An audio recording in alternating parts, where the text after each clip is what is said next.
saying butts and farts so much. I did not say that. Now everybody is going to steal our gaming idea. That's gold, what jams are I all tell ya. about, man. Hashtag butts and farts jam. BFJ. I did make the very best slide of my life, I think. Yes, that's true. Let me share my screen. I was teaching I disabled screen sharing, Mark. I can't start my presentation. Oh no. Security. Oh, it's awkward. The moment's over. Start video. I don't know. I can't do it. The hype is too much now. I don't know. It's a really good slide though. Been too long. I was teaching storytelling, so I. Oh, there you go. Share screen. You can share screen now. Oh. Okay. Now there's a lot of pressure. Really drum roll. Okay. I got the drums. Sharing. Oh, I hope it's sharing. That'll be good. Everything's now everything's going slowly on the computer. There we are. Yes. Very best. This is the best slide of my life. Story structure. It delivers on the promise that was made. I was teaching you professors how to tell stories today.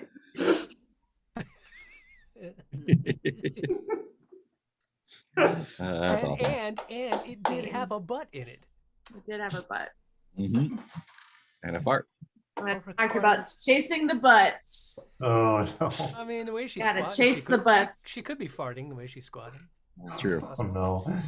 Butts in the story. Butt is the most important part of the story.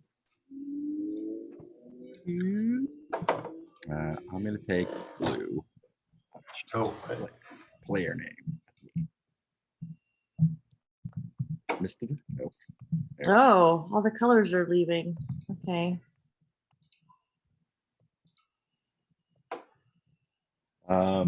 So I played this a couple weekends ago, and it's really fun. Or it was fun when I played it.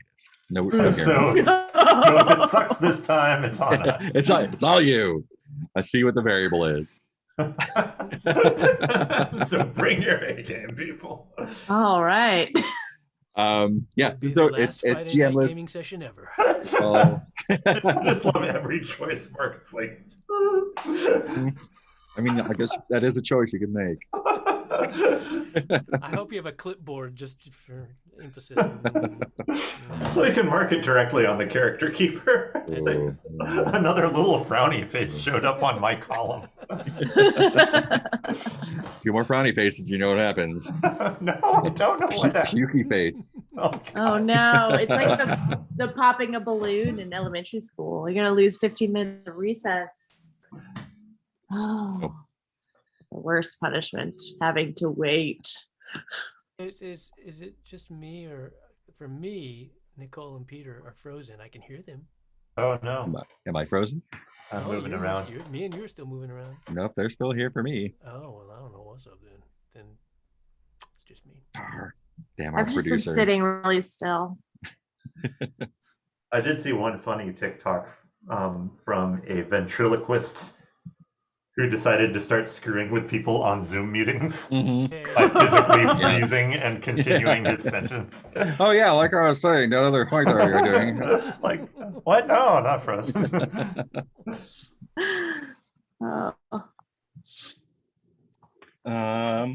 Cool. Stewpot. Stewpot's a game like the King is Dead game we played. Oh, okay. It's got a bunch of mini games. We're all retired adventurers who are running a tavern together, and that's fun. It can run 3-ish hours, so we might finish it up tonight. It might take 2 sessions to do it. That's totally cool. Yeah, we'll start off by making characters and go from there. I'm a butt. Yeah. I was gonna be a butt. Got a big yes. But Let's see. Oh, actually, let's first. Oh, Do okay. we I'm gonna want- be a so, do we I'm- want to I'm build gonna be a a cabin first, cloaca. or build our characters first? Huh. Hmm. randomly, everything ran- random. Awesome. Chaos. Let's see. Let's make the tavern first. How about that? Okay. Okay. Sounds There's also a tavern sheet on the second tab there. Oh, I didn't see there were other sheets. oh Yeah. no. So when we create a tavern, first thing we do is say where it is. Location is a fundamental part of the story. You want to tell about your tavern. Do you want to compete with other taverns in a bustling city? Do you want to be a little stop in the wilderness? The only place to stay in a small town. And then we each add one detail about the location of the city here, of which there are conveniently enough 4 slots. So what do we think in general we want to be? I was imagining, or I had a hit on a tavern by a mountain pass. Oh yeah, Like there's a really important geographic location that we just happen to be in the community around it. That's Yeah, that. the short way through the mountain. Yeah, the short way. Cool. So let's call it short way. Tavern is called short way. Cool. So mountain pass. Let's go. Great. Oh, nice fun. Yeah, look at that. Nicole, you want to add a thing? What are we doing? Adding a detail to the location, like the environment that it's in. Sheet number 2. Sheet number 2, the tavern. Yeah. Is there a thing we're pulling from, or are we just? Nope, just making up whatever. Your brain. Oh my Anonymous gosh. pumpkin. Am I the pumpkin? There's a pumpkin and an ibex.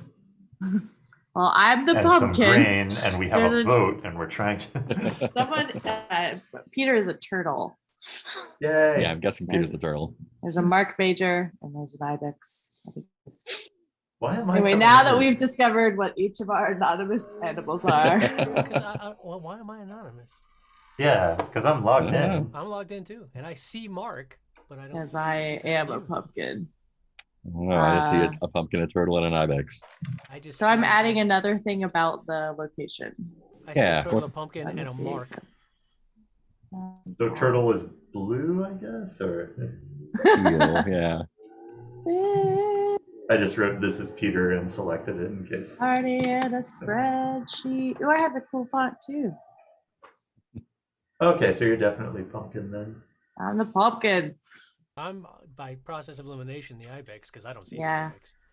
Peter is I'm the turtle. T. Mark We is can Major. decide what Mark is. Mark is delightful. In private. Mark says is Mark for me. Okay, so we're by a mountain pass.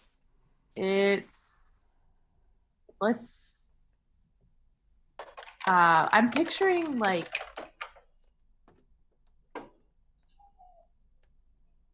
I'm thinking it's like by a frozen lake. Ooh, yeah, I love that. Yeah. You're like way up in the mountains.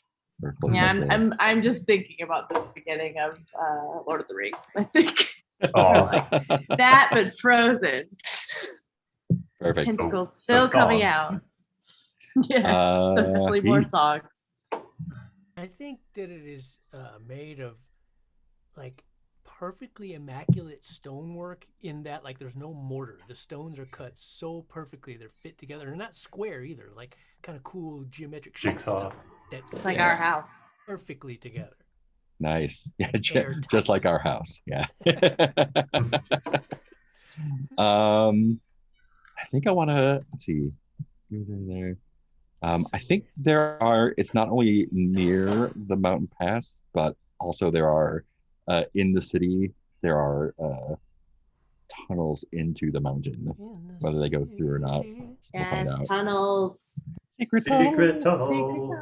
tunnel. Secret tunnel. Then die. A channel.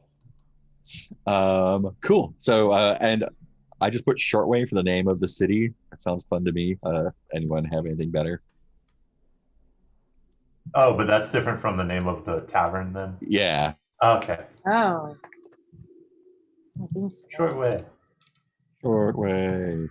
I mean, that sounds like something they would name that city because they'd be on Yeah. original like, because the short way through the mountains, we'll call it short way. Yeah.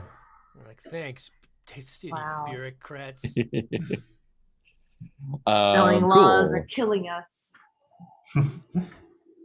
Now that we figured out where we are, what does our tavern look like? We can be as general or specific as possible. Let's go back to the pumpkin. I guess no, that's not the pumpkin. That's I'm the Peter. turtle. Okay. I'm the pumpkin. Oh, I'm gonna say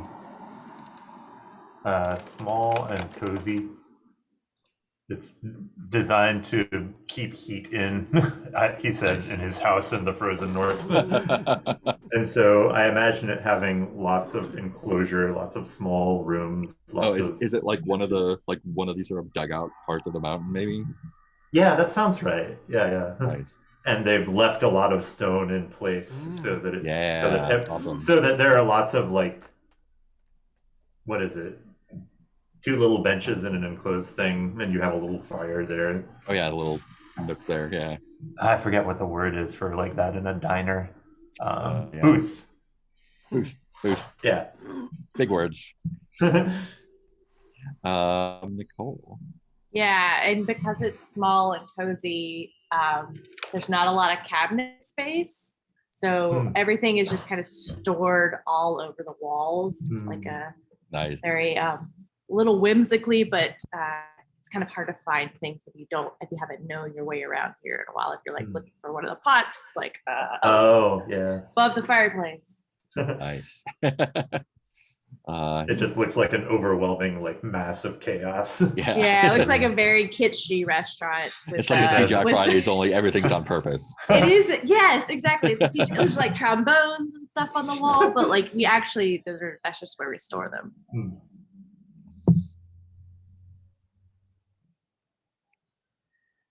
Heath, what do we got for I think details of the tavern? Because it is built kind of into the mountain, and so it kind of has a TARDIS-like vibe, and from the outside it looks very small. You walk in, there's way more room on the inside, and there's so because it expands into the mountain that you can't see from the outside. Bigger on the inside. Yeah. So it's built into the mountain, but you only see a little bit of the structure. Yeah, it looks like a tiny a small house on the outside. Yeah. Nice. I love it. What else? What's another? Butts. There's more butts than normal. I bet there's buttresses. I think maybe all the furniture is also stone. All the tables and chairs and counters and whatnot. Comfy on the butt. Yeah. All stone furniture. Encourages people not to sit for too long. Yeah. Keep them moving. Yeah. And now we come up for a name. With a name for the tavern. Butt Palace. Palace New Butt. Keystone. Name. Graphic. I don't know. I feel like something themed around it's being the last stop before whatever dangers await. Yeah, getting all your provisions before you go. Hands End. Last breath. Last breath tavern. I like that. Yeah, that works. Yeah. Everyone dies after they go through. Everyone dies in the mountains. Well, do you really want to stay at the Last Breath Tavern? I think the people who are coming out this way kind of have that relationship with danger.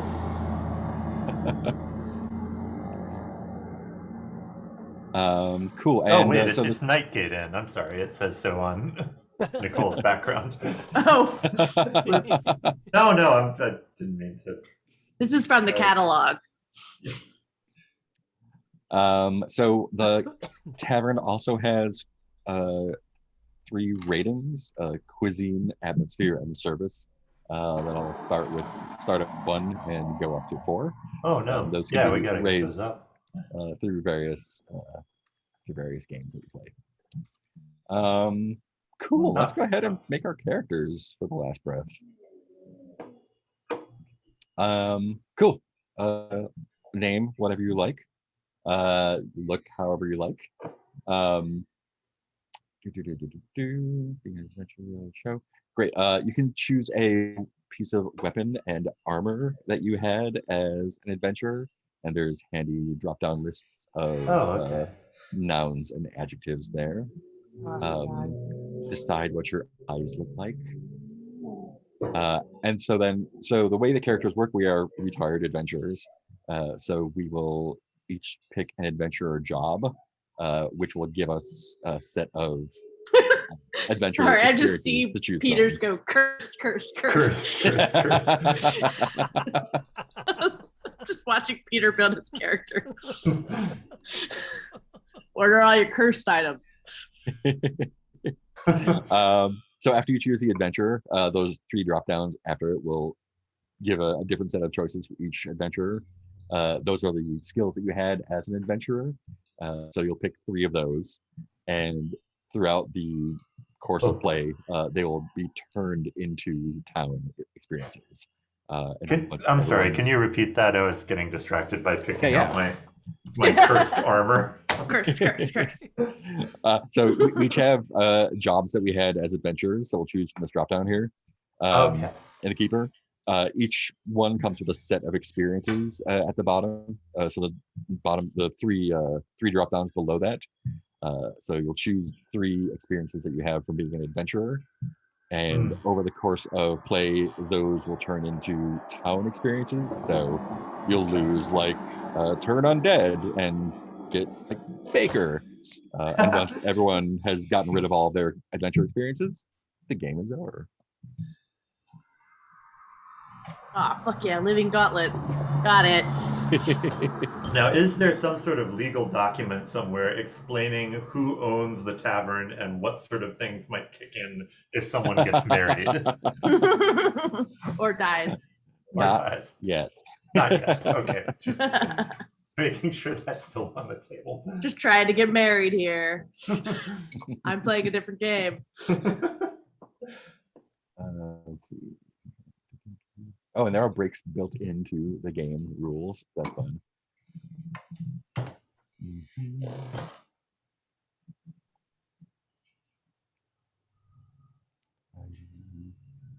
Two fires. Cool. That's fine.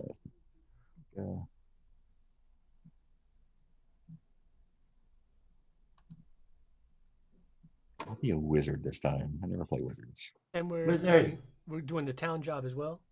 We don't pick any town jobs. Or wait, do we pick town jobs? I thought we picked a town job. I think you're correct. Yeah. Yeah, pick an adventure job and a town job. But yeah, we don't get experiences. Yeah, no experience. Yeah. Trying to figure out what kind of person would have living gauntlets. I'm building everything around this. I thought it might be wizard, but if you're going to do wizard, I'll do something different.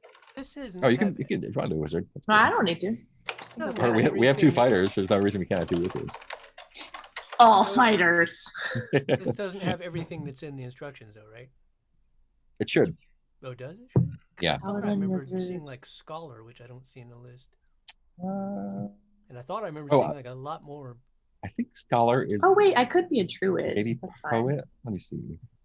I thought I remembered when I was scrolling. Oh yeah, there's scholar in there. Let me see. I remember seeing a lot more choices of some stuff, but there are. You're right. I scrolled through it once. Yeah, I only see up to crafter here. Let me see if there's a secret data sheet. Yep, there's one hidden sheet with data in it. Farmer, crafter. Yeah, look at that. Cool. Well, let's see, farmer, healer, chef, poet, merchant, crafter. Yeah, so there's also, we add 4 columns here. Does anyone want to be a merchant, crafter, scholar, or lookout? Oh, those new D&D. Yeah, those are in the book, but not, or apothecary or hunter. Oh, there's more. Yeah, if you want to be those, I'll add those to the sheets. I'm gonna be a poet. Poet. Oh, like no. A big, beefy, stupid poet. I love it. I have gloves made of spiders. That's pretty cool.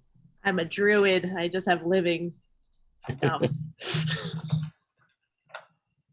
Oh, Like went the most bland, bare bones meat and potatoes way possible because I never do that in role playing games.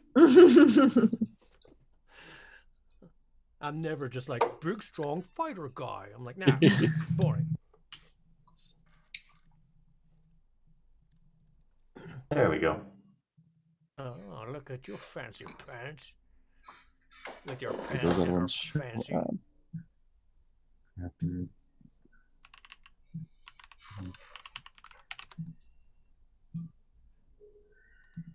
Maybe a farmer. I like plants. Or am I healer? What do I sell? Oh, town job. I was distracted by picking a picture. Town job.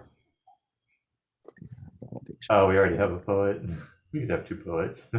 Just We can all have fighter 2. poets. That would be awesome. Would be awesome. Yeah, wait, I think that's me.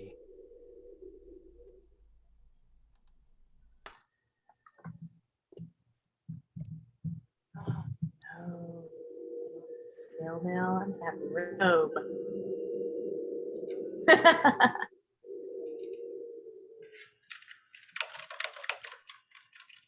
Cursed, cursed, cursed, cursed, cursed.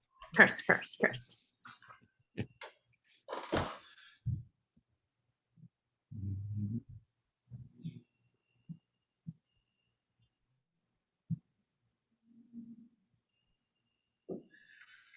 I feel like owning a whole bunch of cursed equipment and having trusting eyes is kind of just a story in and of itself.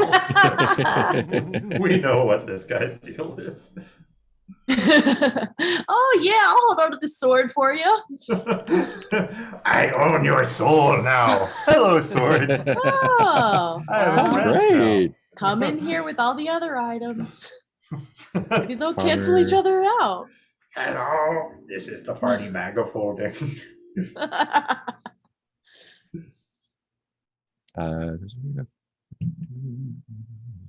poet, Damn farmer, fail.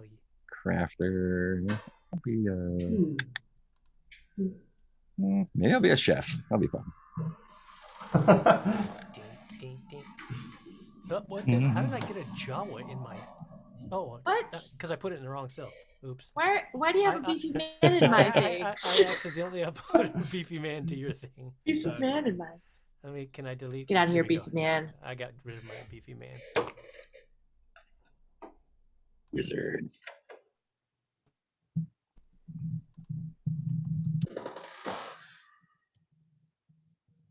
So you're neither a Jawa or a beefy man? I am a Jawa. Oh, okay. Just gonna try to size it better. It's just me and all these beefy men. Well, This is if you type in the URL, if you paste the URL into the image URL, cell,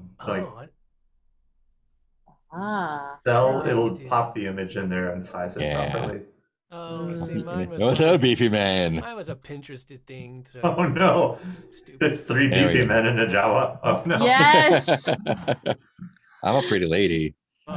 Are you a pretty lady? Yorn likes your pretty lady.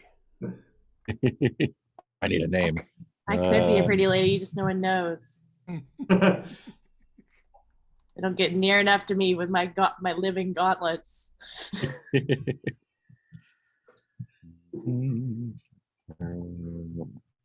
For the trees, but it's not loose.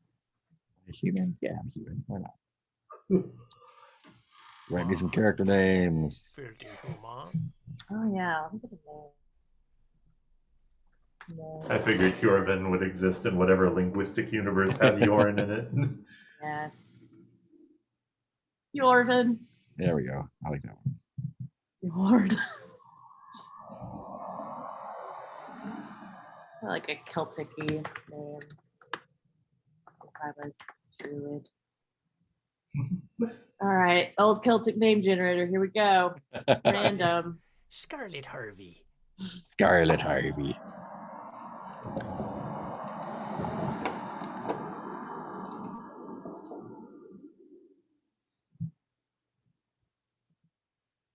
Or you could do a Jawa name generator Oh, that's true. and be That is Wooty tier Nia. lock. You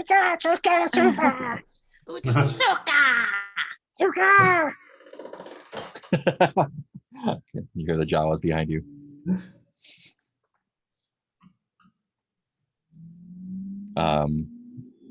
Yeah, and you do pick the 3 adventure experiences.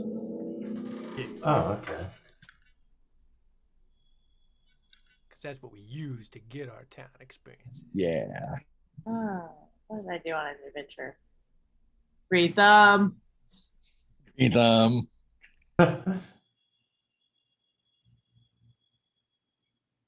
Oh, these are all for druids. I was like, which one's the most druidy? Oh, all, I want to yeah. talk to animals. Shape shifting. Yes.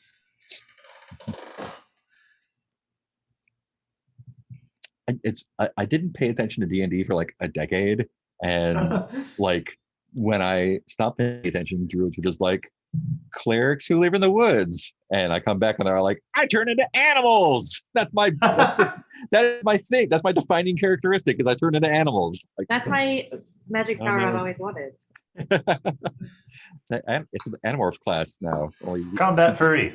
Yeah, combat furries. Fantastic. Cool. Let's see what other interesting facts do we have about the game here.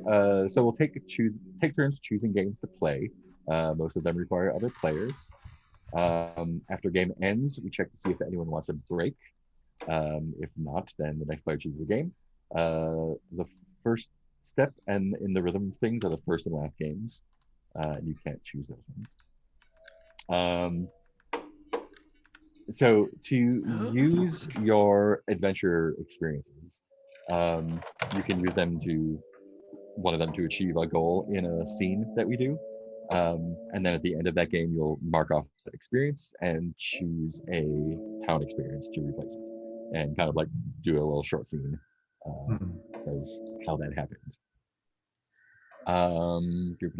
We start off as a small run-of-the-mill tavern, but with hard work and more than a little luck, we hope to become a name every adventurer knows. As we play games, time passes. Could be days, weeks, months between games. Some games will increase tavern ratings. After every 3rd game, we'll take a break, check in, and then we'll play the game Wear and Tear, and that will increase one of the ratings by 1 as we do stuff to improve the tavern. You can also choose to play it as a regular game. That's fine.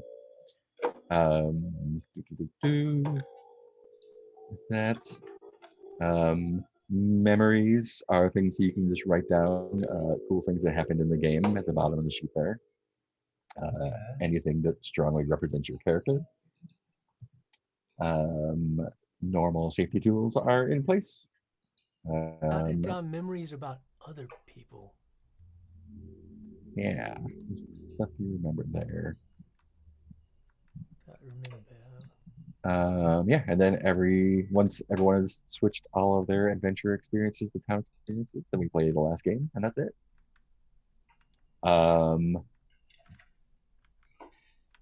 Do you want a quick overview of the games, or do you want to just jump in and do that?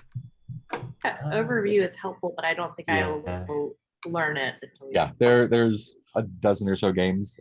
I don't remember them all, but just to set the menu.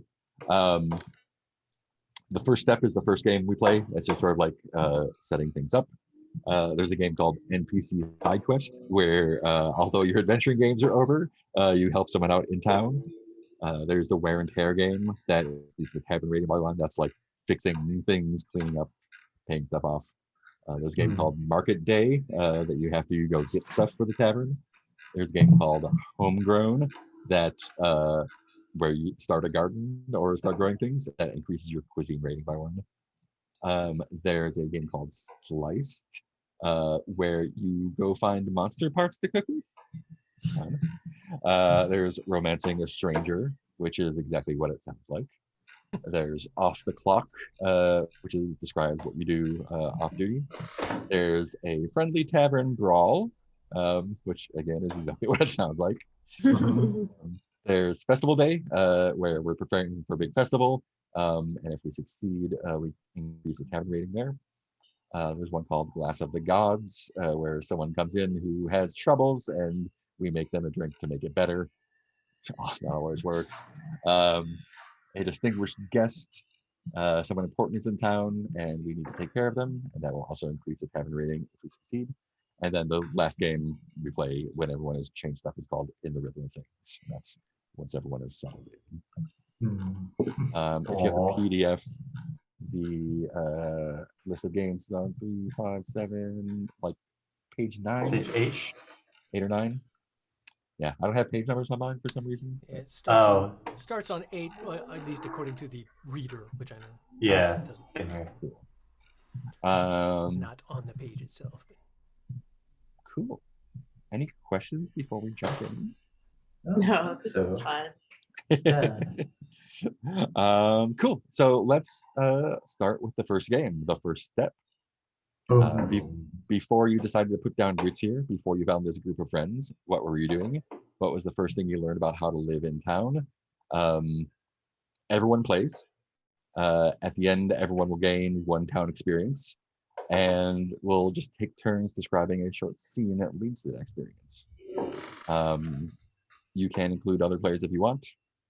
It can be whatever you want, but on page, whatever the first page of the games here is, there's a short list of setups if you want to choose one of those. What page is that? Good question. 5 is where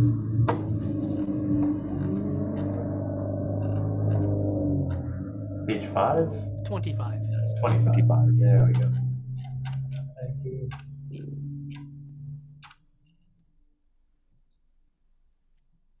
Country house sounds like city house. Oh, sorry. Is it picking up the one car that's going by?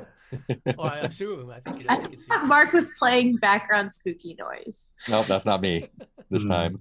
I didn't hear. I was like, sometimes when we play live, you put stuff on the echo. So I was like, I guess he's trying to Spooky score tavern us. noise. Yeah. Crickets in one car. Cars circling the house. Well, I keep Suburbs hearing of cars. Ottawa. That's why I was surprised. I was like, man, there's a lot of traffic by your house. The first thing we learned about how to live in town. Ooh, I like this. Finding a spot to sit and look, observe. You want to start us off with that one?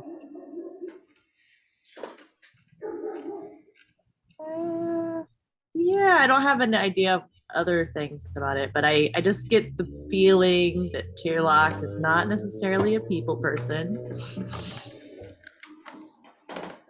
but has retired from adventuring life and no longer can like fit in neatly into a team as like the weirdo nature person, and is like found, I guess we're by the mountains, so found like some bristlecone dead looking tree that's actually very old, and is just trying to science my way into understanding town life by watching it. And you'll pick a town experience, and that will come from you find a good spot in town to sit and observe day by day. You learn what it's like to live here. Yeah. Is that not what that is? The town experiences are on the character sheets. Yeah. These are my Those are characters. just suggestions for Yeah. Oh, things you and can- based on. Okay. Yeah, so we'll each wind up with 4 town experiences at the end, this initial one that we get, and then we'll turn each of our 3 adventure experiences into one. Okay. Might change this because I want this. Let's see. I don't think I have a warm presence. So how is the sitting observing helping you do that experience? Yeah. Let's see. So I'm getting from sitting and observing, I get the ritual knowledge. So I, despite not being very charming or knowing how to like make friends, I end up learning a lot about different cultures and like customs of different groups. So Nice. Just by watching folks watching. go by. just by watching, and they're probably not seeing me because I look like the tree also. Awesome.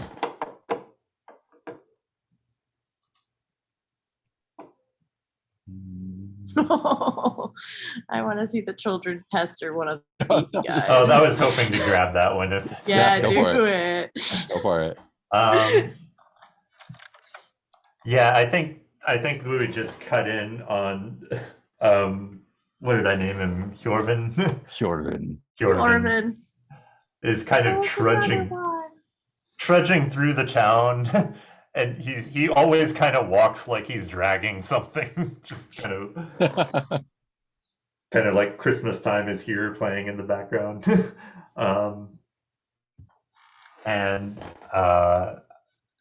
And there's just several children following, and or one of them says, "There he is," and then several of them come trotting after him. And then one of them is shouting, he's the one who was telling us about the dragon. Tell us about the dragon, Mr. Adventurer." And yeah, Hjorvin is just gonna, what? Oh, and yeah, very sort of stiff and nonplussed. And then they find, I think it's a merchant shop that has a chair out front, and so he sort of picks up the chair that is too small for him and like tries to primly sit down in it. And it's like, oh, where were we? Yes. All right. So the scourge of Bathrain was there, a great purple beast with teeth as long as, and then he's like trying to estimate it as, oh, a good throwing dagger. And the children kind of nod sagely, like, we get it. And we had fought for 2 days, and both of us were on the edge of death. And then the dragon spoke for the first time. The children, and said, "I am old. I have come to the end. I came to this battle hoping to die in some manner of glory. And he told me, I know your sword thirsts for blood and souls. You shall have the honor of the kill." And at that moment, I didn't want to do anything. I cried there. Everyone else was fled by that point. No one saw it. There was no dishonor. But I granted the dragon's wish, I suppose. Was carried on a, what do they call those things? One where they carry the person. Palanquin. Yes. Thank you, Timmy. Don't show off your vocab words, Tammy. I read books. But I never knew how to feel about that. And the children are just kind of, yeah. Get it, man. We get it, man. Like, I think that's the kids all. Like, that's why he still has these conversations with the kids. It's like, he's been opening up more and more over these stories because they're just like, yeah, that's that's a lot to live through. Yeah, I feel that way too. I've had days like that. Thanks, Timmy. What town experience do you want to take from that? Oh man, I did not. I had to change mine from crafter with an interest in poetry to crafter so that I would To get the actually drop downs to work. Yeah, yeah. Oh. Oh, this is hard to build a bridge to any of these. Let me think for a second. Oh yeah, I didn't look at mine.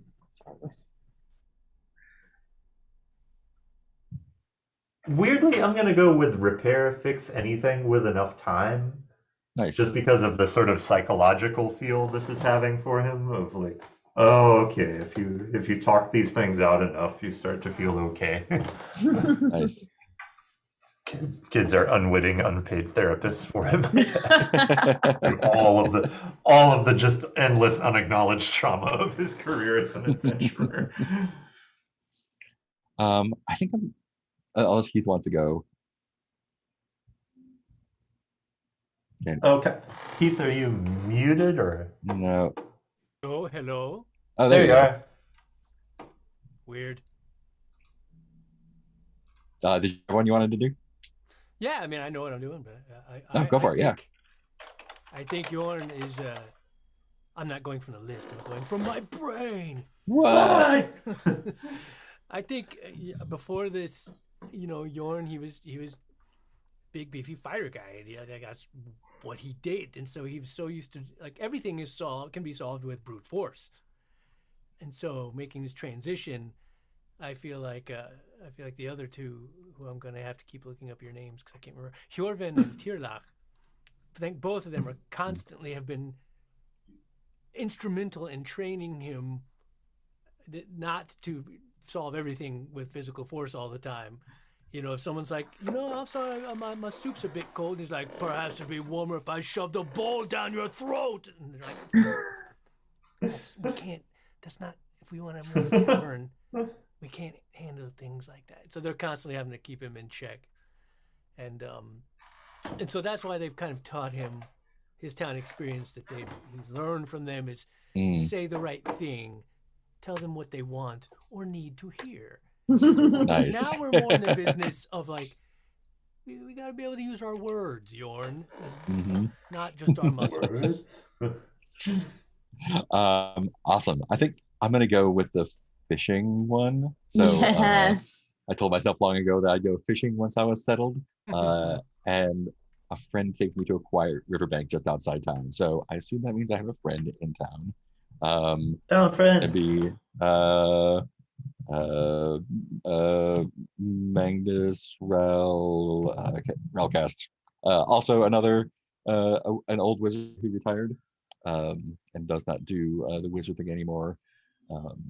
Just doesn't necessarily have a job in town. Just sort of like is the old guy, maybe the competing storyteller. Competition. So I think at some point early on, after I sort of hang it up and come to town, Magnus takes me out to sort of like a really cold mountain stream outside of town, coming off the thaw of the mountain. Probably not too many fish in it because of that, but we're mostly there just to talk. And he was like telling me how nice it is to not have to worry about nemesis and demons and remembering spells and eldritch decay or whatever. It's just a nice, simple life in town. And I think as he says that, I do actually catch a fish, some sort of like ice trout or whatever is in the fantasy river there. And I'm not used to cleaning animals. And so he shows me how to gut it and fillet it and save the good bits for later. And so I'll take clean cut, minced diced, chopped and sliced. And that is our first game. How about you? Cool. Let's see, after After a game ends, we check to see if anyone wants to take a break. Does anyone want to take a break right now? Good for now. Good. Cool. Let's just go around in keeper order then. And Peter, Oh, geez. about you. Yeah. What? Hold on a second. Let me think. See where my PDF went. This is so weird. If I have my Zoom in full screen, then Peter constantly freezes, and I have to like minimize and maximize, and he'll unfreeze. But it's just Peter, and it's only if I'm in full screen. I'm like, what is the deal with that? Getting the list of games again. Page 8. Oh yeah, page 8. Yeah. Page 8.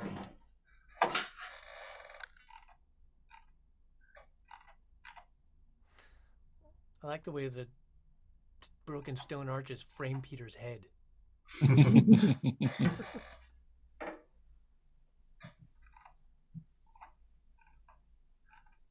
Okay, let's see. Are Festival Day and A Bard's Tale different things? What is a Bard's Tale? It's like Festival Day, your town. Well, there should be just fuller descriptions. I know I want one of those too. That was not bolded. Yeah, look at that. There are 2 different games. Yeah. Oh, yeah. Yeah, this is not a final PDF of the game. So there are some editing things in there. Okay, yeah, hold on. Bard's Tale I'm gonna grab one of those. Just give me a second to. It's not sliced. Oh god, I'm having trouble finding the thing. Festival Day. Yeah, it's probably gonna be Festival Day. I just want to have. It's not Romancing a Stranger, not Off the Clock, not Tavern Brawl. Festival Day or Bard's Tale. Festival Day.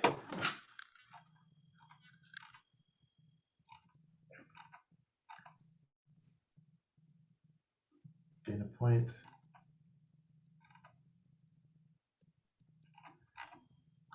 Okay, yeah, I'll try Festival Day, not really knowing too much about it, but yeah, should be fun. Let's see, so your town has a few festival days a year, and they're some of your busiest. How do you prepare? How do you handle the influx of people? Anyone can play, both player characters and named NPCs can be played. Describe what kind of festival is happening today. Each player describes one decoration or feature of the festival. Does your character like this festival, hate it? Are they ambivalent? Okay. I think this is the day of the year where the path of the sun goes perfectly down the mountain pass, like the Manhattan Henge thing. Yeah. And there is an old Druid festival associated with it that has sort of, we've kept a few I think we've kept a few traditions of it, but mostly it's a chance to just drink and revel. And there's probably some more secular version of the holiday that holds now. What was I going to say? Oh, each player describes, and I think all of us are involved in it somehow, just because it's throughout Shortway, and probably the region.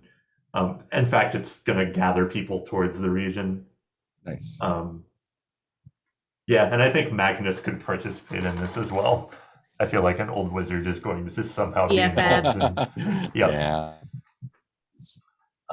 Yeah, so that's my description, I think.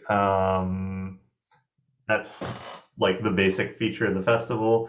Does my character love it, hate it, or is ambivalent?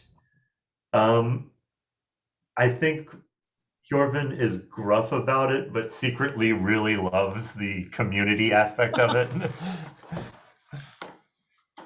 It's like, oh, this is nice. People are being nice to each other. Did we name the festival? Oh, we didn't know. I'm not having a clear hit on the name, but so it's when the sun comes down through the main. Yeah, through like the center of the pass. Yeah.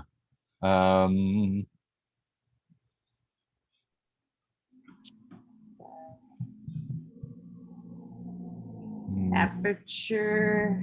I I kind of feel like it would be some god's blade or something. I like the Oh, notion of yeah. a blade of light coming through. Yeah. So,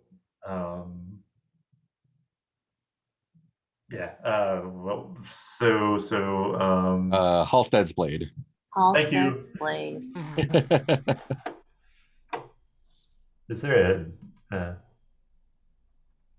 Halstead's blade? Cool. So we're each describing one sort of One sort of Feature. feature of the festival. feature of it.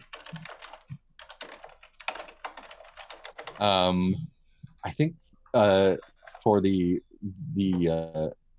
nights before and after Halstead's blade, everyone in town keeps the lights in their homes and stores and whatnot. Like every light on the town, every light in the town has to remain on the night before. Oh, right, lit. Yeah. And so it's this little pretty twinkling sort of And picture postcard view of things. I would imagine there's a spot from which you can see the town that everybody goes up to during those times. up on the mountain. Yeah. Cool. What else? I also imagine at the point of Halstead's blade, tradition tells us we must not look at Halstead's blade. Like, so anyone who is actually like old school religious refuses to like look back at it and will only look at it in shadow or like kind of like a solar eclipse, but it's often widely ignored. Yeah. especially by young people. Like Timmy just stares at the sun all day. It's like no one admits to doing this thing, but it is what most people do, is to look at Halstead's blade. The kids like dare each other to look or whatever. Yeah, it ends up being like most people in the town look straight at it, but without purchasing their branded official Halstead visors. Without getting their visors.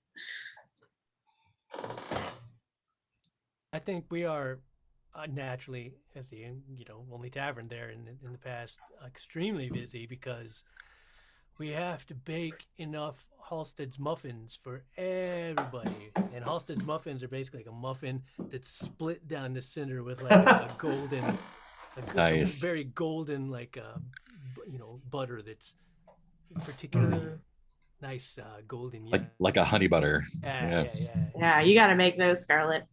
Yeah. And just the right consistency, because it can't be too runny so it runs off, but, it still needs to be warm. The yolk. Yeah, it's real hard to get it just the right consistency, not too hard, but not too runny. And awesome. I don't think Jorn's a fan because, like, I think Jorn likes the normally pretty sedate pace at the tavern, and so this day is just like Jorn's like we're too busy. We're too busy. I work all day. My feet hurt. I like it more slow. We work a little bit. We talk to people.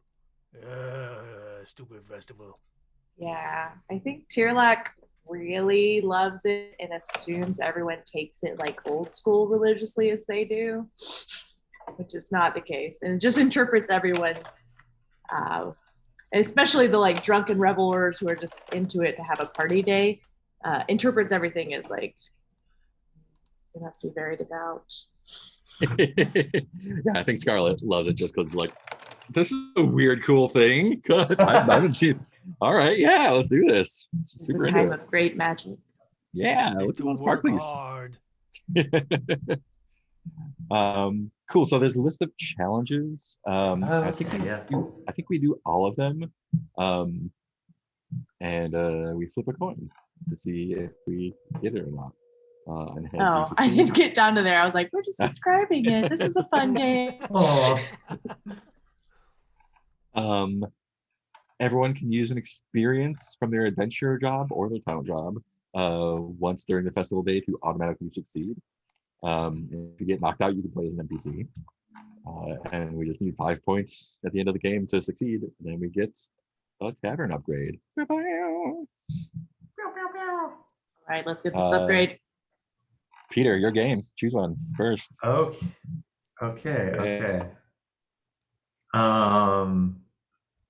Oh, and this is all coin flipping? Yeah, I just have a Google coin flipper open. Okay, cool. Okay, what are my skills again? I'm overthinking this. Intimidation, brute strength, legendary weapon, and I can repair things. Oh, great. I lost my PDF. Hold on. There we go.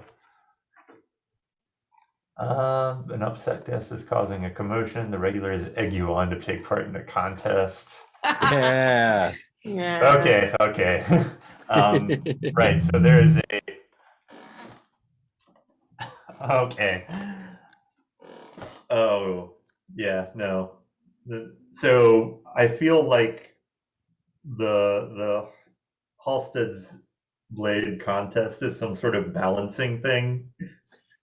Like all you need is just a long piece of wood to stand on, and people will try to throw things at you to knock you off, and if you can stay on for some amount of time, then you win.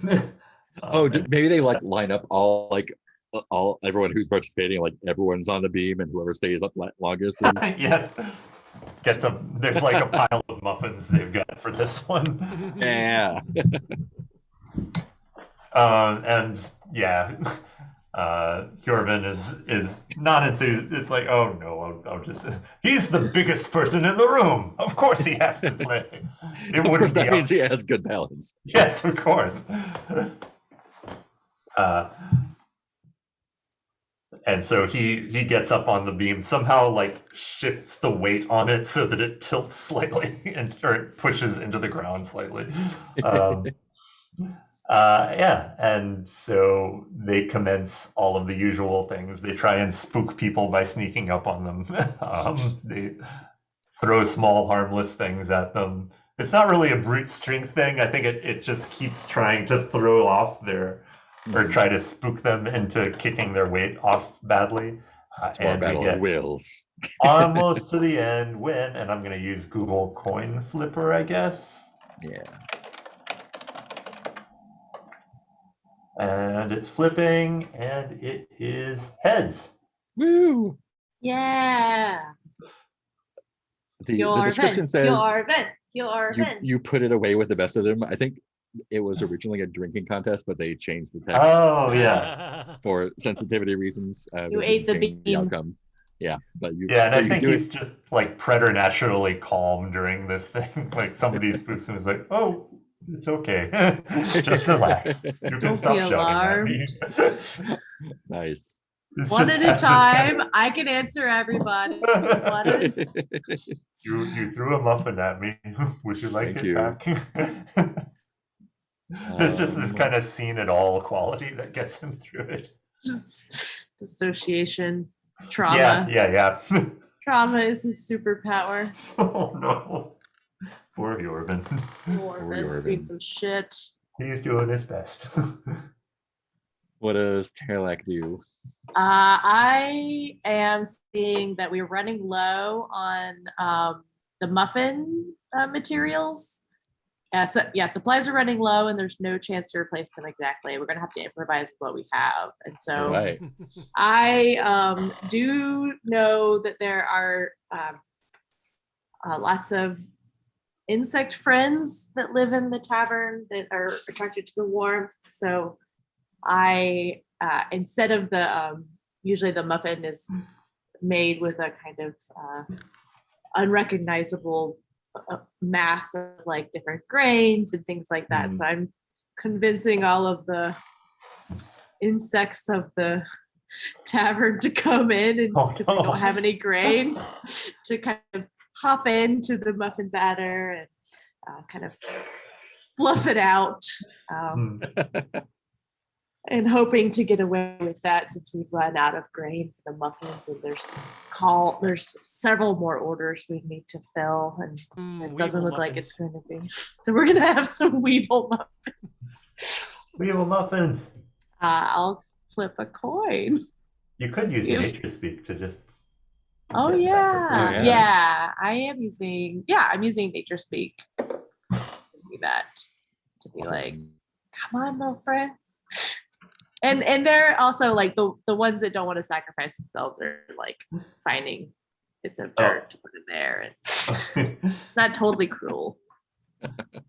It actually works better than the original. What? How possibly? Got more protein. Yeah, more protein. Actually, crunchy muffins. Question, Yeah. do we have to use our skill before we flip? So we can't like flip and fail and then like use a skill to save? It doesn't really say. So I think either way is fine. Oh yeah, I'm burned through them. Well, you can only do it once, yeah. right? You can only do that once per festival day? Yeah. Per festival day. Yeah, I'll use my powers for something silly. Yeah. Muffin power. Muffin power. Yeah, so now people are really clamoring for the secret recipe. Oh, today's muffins are crunchier than usual. I like it. They're hearty. Yeah. You feel the protein. And Tierlach doesn't talk a lot. It kind of mostly talks like No Face from Ghibli. It's kind of like but occasionally we'll whisper to someone. But generally just kind of gestures.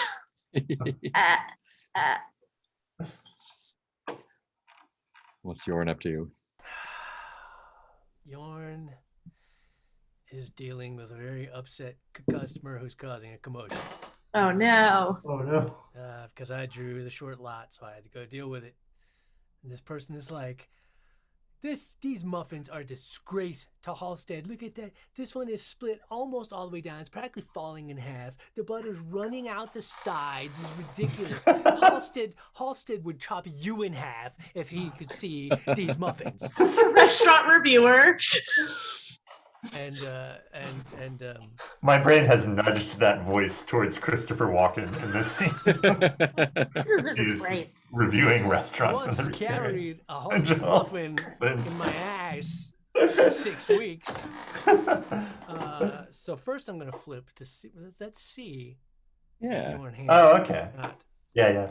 Oh no, Yorn doesn't. So see, now that's what I was asking, because now that he doesn't handle it, now can I save it by using a skill? Choose to if you want to. Right.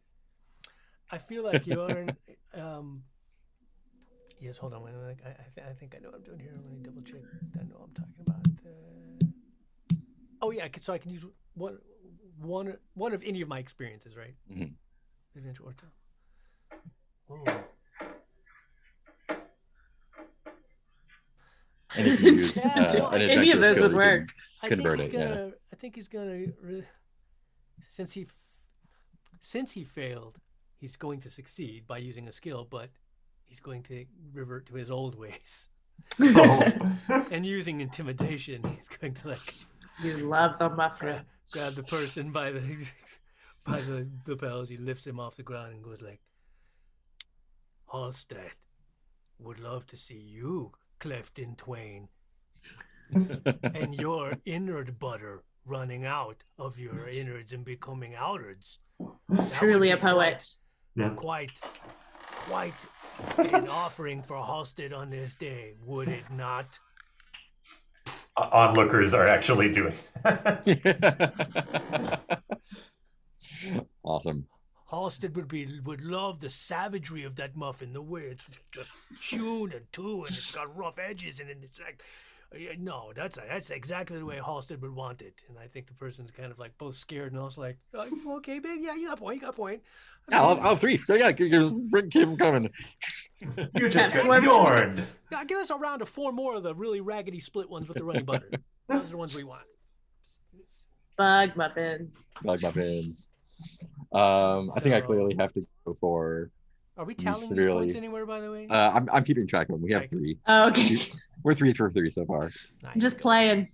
Yeah. I think I have to go for the severely underestimated the amount of prepped ingredients I would need for the festival, and I have to use a knife faster than I ever have before. Flip a coin. Okay. And that's a heads. Awesome. I finish unscathed and gain a point. I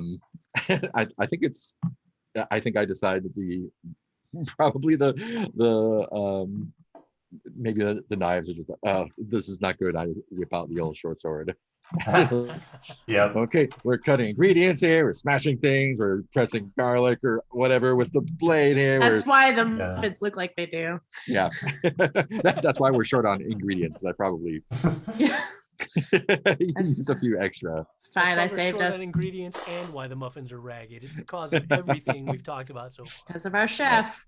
But it's worked. I didn't cut a finger. So 4 for 4. Oh man. I would like to do an adventurer is a little careless handling a magical artifact and it goes haywire in the middle of the festivities. Flip a coin. I will not use a skill on this one because both outcomes seem delightful. So I feel like this is, oh man. Yeah, for those of who have played Hades, this is an adventure along the lines of Theseus, who is like, I am the greatest adventurer of these parts. Fuck that guy. Yep. And he has come back through the mountain pass after a great adventure. Our second God. visitor. This guy needs a name. Let's see. Modoc. Yeah, made something like that. Crumb. And I think it's like Crom the Glorious is his self-appellation. And what is the thing that he's found? It probably looks like just a chunk of purple crystal. And he's, waving it around and see, I have pulled this from the deepest caverns of Hrak Dum, guarded as it was by a dozen undead swordsmen.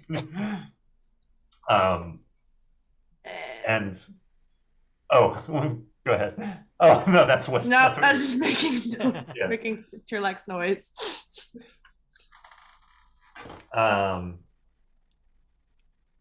Yeah, and then he, while gesturing with a drink in the other hand, it lets slip out of his hand and falls into a fireplace, a little brazier at one of the booths.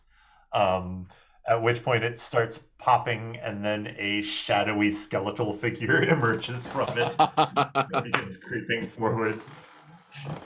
And I think Hjorvin is in the room for this and just kind of looks up and goes, oh, kind of like, God, one of these, that kind of depressed recognition. And we will flip a coin on that. Where's my coin flipper? There it is. Coin flipper. Flipping again. I'm okay with either outcome. It comes up heads. I did not expect that. And so Hjorvin just kind of gets up, trudges across the room. I don't think he even has a sword on him. He grabs a chef knife and is just one smooth cleft down the middle and then two halves of a skeleton fall. With butter running down the middle. With butter running down. Does that shatter the crystal? Oh, snap. Oh man, I think the crystal is still okay because I want him to grab it out of the brazier and you hear faint sizzling and he just hands it back to Crom the Glorious and he's just marching him out of the tavern.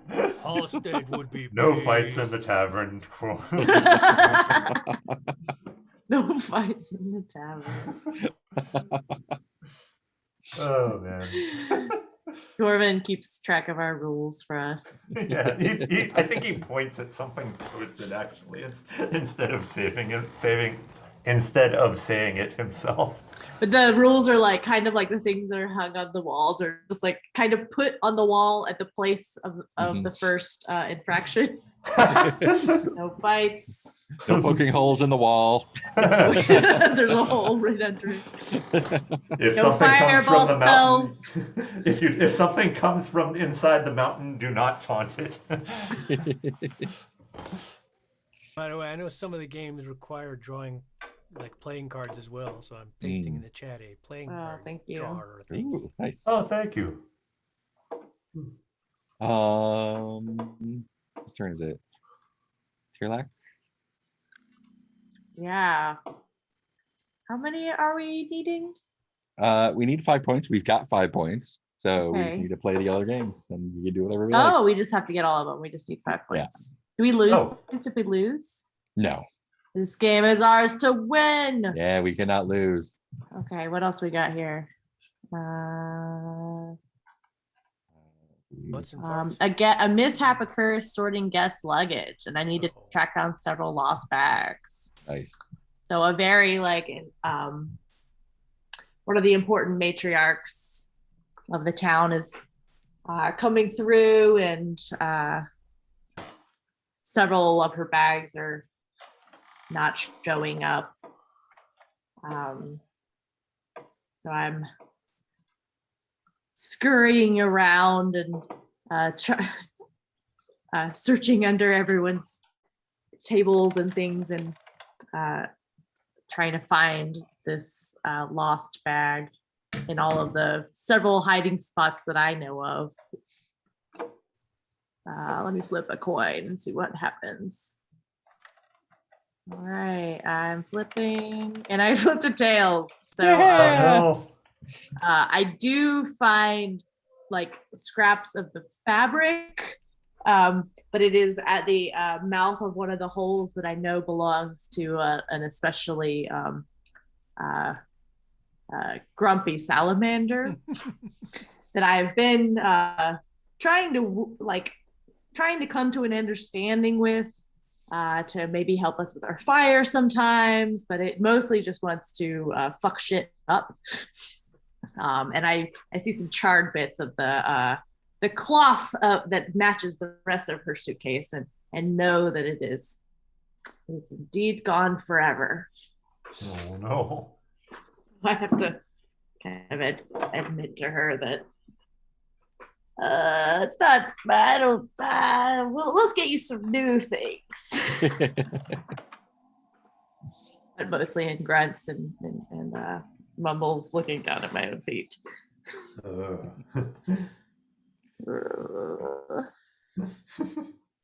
see what we have to do. Your notice is a rough storm is on its way. I'd be able to board everything up and weather it out if it just grazes us. Halstead must be pleased he's coming to taste the muffins himself. I do think that there are a lot of storms come blowing down through the mountain pass. Mm-hmm. Unfortunately, Halstead's might be too much for our as well put together as it is with stones. It is but a mortal tavern. Let me see what I can do here. So he runs around, starts trying to board up the windows, make sure there's a few loose stones. It's an old tavern, making sure they're secured in place and things. And man, that coin takes a long time.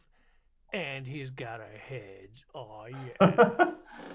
Meaning real quickly, he ties some hasty knots, kicks just the right spot, and it all works beautifully, and we get a point. So he knows where all the loose stones on the tavern are, and he pushes them back in place. He actually uses some of the muffins to kind of spackle it in. Yeah, spackle it in a little bit like that, and gets everything tied up. And then the one guest that was complaining earlier, he's like, that scarf would come in handy. And like, oh yeah, take the scarf. Yeah. Uses that to tie up a shutter, and it gets it all nice and secured before the storm hits. Nice. Let's see. I think I'm going to go with the business is slowed down because of competing place nearby. Oh, no. For the way to draw more people in fast. Tavern Mart. Yeah. Oh no. I think there's let's see. a sauna sort of place nearby. Yeah. That's It's really like a spring. sketchy. Yeah. The sketchy hot spring place. Definitely laundering money. There's no way it can still be open. Let's see what we get here. They provide too many amenities for Hell. what they price. price. We can't compete with that. We had a sauna. We'd have to charge exorbitant prices. They just happened to get the cave with the hot springs in it. Yeah, I think my attack is to try to use my mastery of flame to sort of put on a little pyrotechnics show outside. Like, oh, they have hot water and steam. Check this out. But we got tails. So Scarlett's doing the fireballs again. Yeah, I think instead of like Jordan points to a sign. I'm gonna make like a little puppet show with like a little fire dragon on top, and instead just like shoot a fireball up in the air and it explodes. And like, okay, no. Replaces the burned sign with another copy of the same sign. And the song is like, oh yeah, we have free face mud treatments, and we have our gremlins that give you massages and whatnot. Anytime I try to do a thing, they like, okay, cool. There is always a price for gremlins that give massages. Yeah, it's $29.95, 29 gold, 95 copper. Not worth the price. I don't know. Those gremlins have magic fingers. I think eventually she gives up and like goes ahead and pays and like gets a sauna treatment. She's like, fine, I'll see you. Oh yeah, this is good. I see. Okay, I guess this takes me out of the running for the rest of the games. Great. I don't care if this is run by a crime syndicate. Kirlak could smell the massage oils on you. Just looks disappointed. Oh, you should try it. I mean, you just take all the cloaks and stuff off. But okay. You do what you like. You're a lot more relaxed now. I'm not really worried about people not coming. Just kind of casually doing knife tricks or whatever. Or no, I guess you're a wizard, right? Yeah. I do like the knives. Not cursed ones. That's our other guy. I think we just have the one left. The upset guest, or the equipment using for the stands. Bottom of the next page there. Oh, let's see. Am I next in the running? I think so. Are you first up in line? Yeah. Yeah. I'd like to do an upset guest one if that's okay. If we could. Yeah, go for it. Just because I have a feeling that there's been a commotion late at night of one of the guests, a kind of down on his luck adventurer that keeps trying to go up through the pass and just barely coming back alive. And as the night goes on, he's gotten pretty drunk and started railing against Halstead. Like, Halstead isn't... I've worshipped Halstead these 10 years. I've raised obeisance to him at every Halstead's blade. And what has happened to me? Nothing! Nothing! And he like grabs Timmy and it's like, Halstead is a lie. Yeah, exactly. And we're all having a conversation and drawing lots. And of course it's Jorvin's job to go out and talk to him. And he's just going, he knows this guy. I don't know what his name should be. Like Drew. Group. I don't know. And so I think he just comes out with a bottle and is like, hello again, Group. This holiday is bad for you, isn't it? And he's just gonna try that and see how it goes. Aww. And I will flip a coin. And we will see what happens. Flipping again. Heads. I did not expect heads. I wonder if I have a faulty coin. But I'm effectively knocked out because he is talking to me about all his religious questions like for the whole night. I understand his faith, but I need some proof. I mean, has it really made my life better in any way, or am I just sad? And he's just kind of listening impassively and just nodding occasionally. I think that's all. So we have 5 points at the end of the game. We can upgrade the tavern. Cool. So we can upgrade. We have cuisine, atmosphere, or service. I feel like we did a pretty good job with service. I don't know. Yeah, See, I was that thinking makes sense. cuisine because Oh. I don't her new understand Weevil what's muffins. wrong with it. Oh. Yeah, I I'm feel like for that too. the Weevil muffins have become so popular that that's perceived as an upgrade in our cuisine. I'm good with that. Yeah, I Well, am as thank- well, I think. Yeah, that works. Yeah, I'll use my ancient magic for Yeah, sadly, I think that connection to the land puts you for in a position now of having capitalist to gain. provide regular weevils. Nice. And Nicole and Heath both used their adventuring skills. So if you want to, you can, if you knock out that adventuring skill and choose a new town experience. Oh, we yeah. get, even in that context, we get to, huh? Does it have to make sense? I mean, you could make it make sense. Oh, I know what I wanted. I know how mine makes sense. I thought through this. So since I had to ask a bunch of weevils to die, sacrifice themselves, it was a negotiation of trying to figure out like which weevils were ready to go, which were at peace with that. And so based on this experience, I did get thanatology, helping the dead find peace and the bereaved, the weevils left behind, helping them move on about their comrades. Just a matter of scale to do it with humans, really. Basically the same as books. Basically.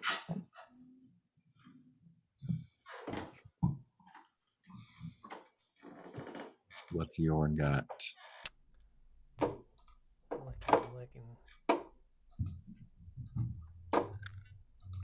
I think, just its presence, the way he handles things, kind of makes him a chronicler now. Make sure people remember. He'll make sure people remember stuff one way or the other. I think, after the festival, intimidating chronicler. As that troublesome guest is leaving, he's like, make sure you remember where you had the best Halstead muffins you've ever had. And they're like, oh yeah, I'll be telling all my friends to come here and ask. Last breath. That's right. I like to go where your knows my name and everything I've done. Sweet. That's that game. And after every game, we check if people want to break. Do people want to break? Actually, my wife just got back, so I'll check in with her for a second, see how she's doing. I'll get a drink. Woo! Back in a bit. Back in 5. Sweet.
Nicole's putting the chickens to bed. Telling them We had to stories. feed our raccoon. Fortunato came to the door, was like, "Hey, what's up?" It's time. I put crumbled up graham crackers in my hand, and he stands on his back legs and takes them out of my hand. Go eat them out of my mouth now. All sorts of good time. Totally a great idea. Mm-hmm. Mm-hmm. It's a good way to get more baby raccoons in your attic. I think that's going to happen either way. He's like, this is a great place for us. They feed us. Free room and board. It's awesome.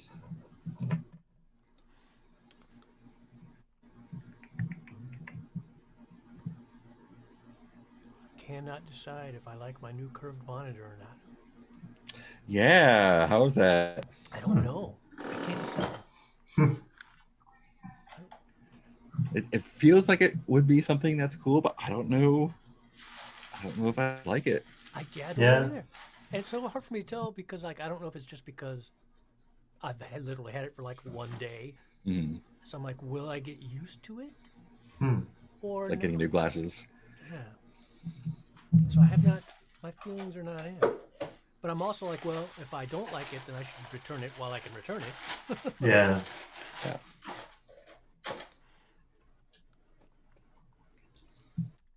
Yeah, I have the same attitude with those that I have towards ultra wide monitors, where it's like, that looks neat, but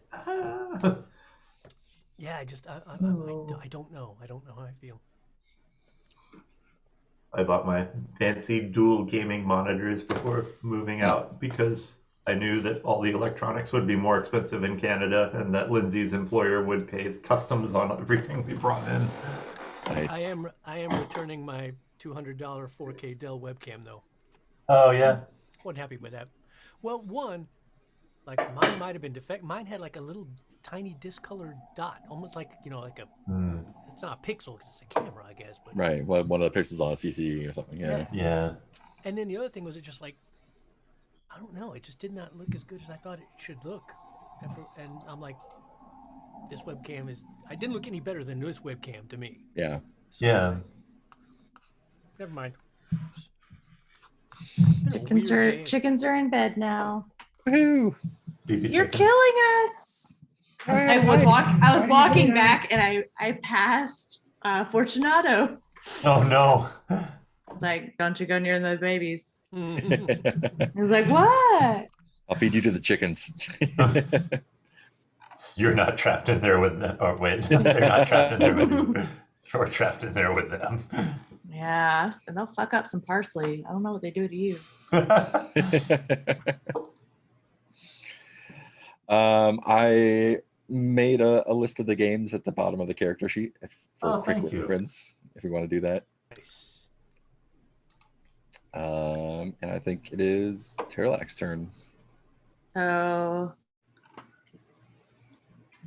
let's see. Where in Terra one we have to save to the end, right? We'll do that every third one. Oh, every third one, that's right. Yeah, the last one is the settling in. What is it? Where they just like sit around. Rhythm of life or something. The rhythm of things. Yeah. The rhythm of things. Yeah. The rhythm of the beat. Yeah. And what? Sorry, remind me of the overall shape of this. We need to do all these. When all of our adventuring experiences get turned into town experiences, then the game is over. Okay. Have all our adventuring ones checked off and have 3 new town ones. Yeah. Oops, I made a mistake. I'm sorry. I tried to text wrap. No. I was gonna wrap the text. It did bad things. Where do you go? Let's see. Romance and a stranger.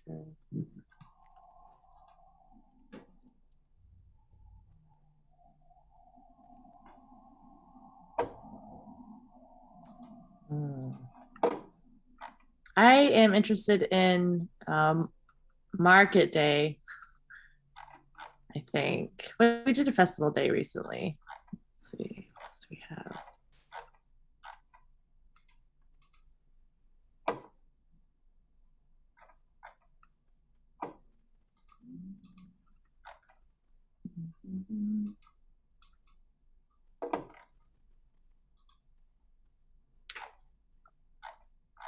Since we just had a festival, let's do off the clock. Okay, cool. So another good part about Halstead's Blade is that it also, sorry, I'm getting eye contact by a raccoon.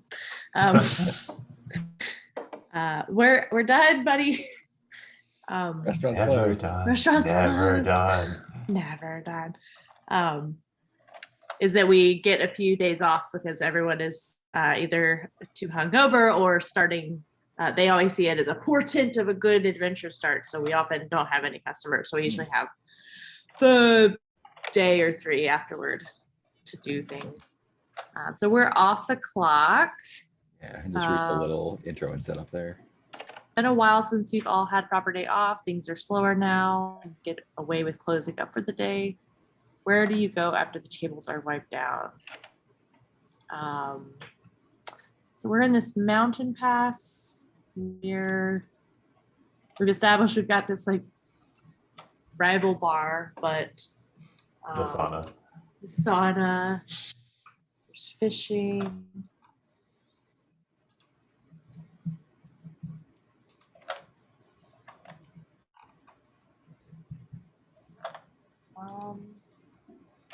What else? Sorry, my brain is not working very well.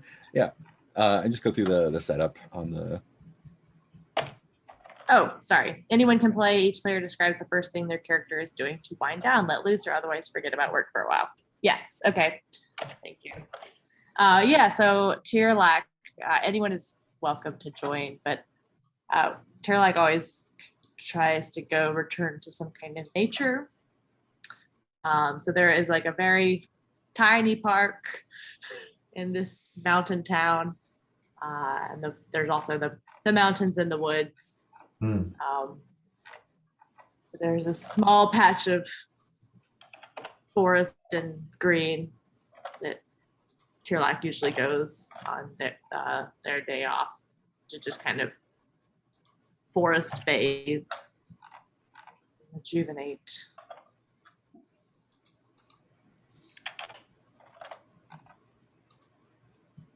I imagine it's also kind of like the Zilker Park of this town, though. Everybody comes out to it. Yeah. Anytime there's the tiniest bit of sunshine out, there's like couples on picnic blankets and people tossing things. So it's less peaceful sometimes than Tirlac wishes it would be.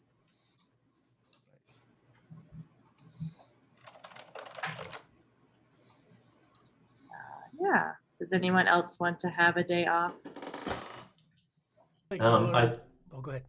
I was thinking that I kind of like the idea of everyone or of Hjorvin going out into nature too, and maybe I'm endowing him with a hobby of trying to learn to draw. And so he's got some nature scene in front of him, and he's very crudely rendering trees and clouds and things. And I think he's the sort of person that gets it's like he started drawing the whole thing and then got obsessed on drawing one little pile of rocks in the corner, and it's like every single rock is being drawn, and it's that thing where you try to draw something in detail and it gets too physically large on the page. Is how that's going for him. We get to see the world how he sees it. This explains the silverware drawer. Oh no. I like the ball game in the square one. I think it's maybe the kids are playing some sort of what's the game they play? Something named after some monster that lives in the caverns. I think it's just like Monster Ball. And Monster like Ball. Everyone or named has, after a disease. A stick, some kind of like not it's not intended to harm, so they're like switches, I guess. And there's one one player who has a ball, and everyone else chases after them, trying to hit them until they can get the ball to someone else somehow. I feel like they're the sticks that you use in like Commedia, where they're designed to make a lot of noise. Yeah. So they're running around doing that, and I think Scarlet jumps in because she's like, "Yeah, I don't do a lot of like physical stuff all the time besides the cooking stuff. So getting into a game with kids, I think one of the kids, like as she's watching, like tosses her the ball. It's like it's basically like tag with sticks, I guess. You gotta run once you get the ball. And so and they like run up in the streets, and they like find a square and run around, and she eventually like gets rid of the ball and grabs one of the kids' sticks and like has a great time just whacking each other with these sticks. And I think every like when the sun starts going down, she invites them back all over to the tavern. Like if there's any like day old muffins, they can have those before they go back off home. And she keeps one of the slapsticks. That'll come in fun later. I think Jorn, when he gets off work, he's still a life, a very physical life, and he still has to like vent. He still has to get very physical. He doesn't get very physical, but he's also got this new love of poetry. So he often does his own form of sort of Tai Chi thing where he works out with the sword, doing physical things, jumping and chopping while composing poetry at the same time. I mean, he's just starting with poetry, so he can't be too harsh. But he's like, mighty sword, it likes to chop. Turn your belly into slop. Listen, horses, they go clop. When I get tired, on bed I flop. That's kind of. And he feels good. He's worked out his mind and his body. Can relax a little more. Have a nice meal.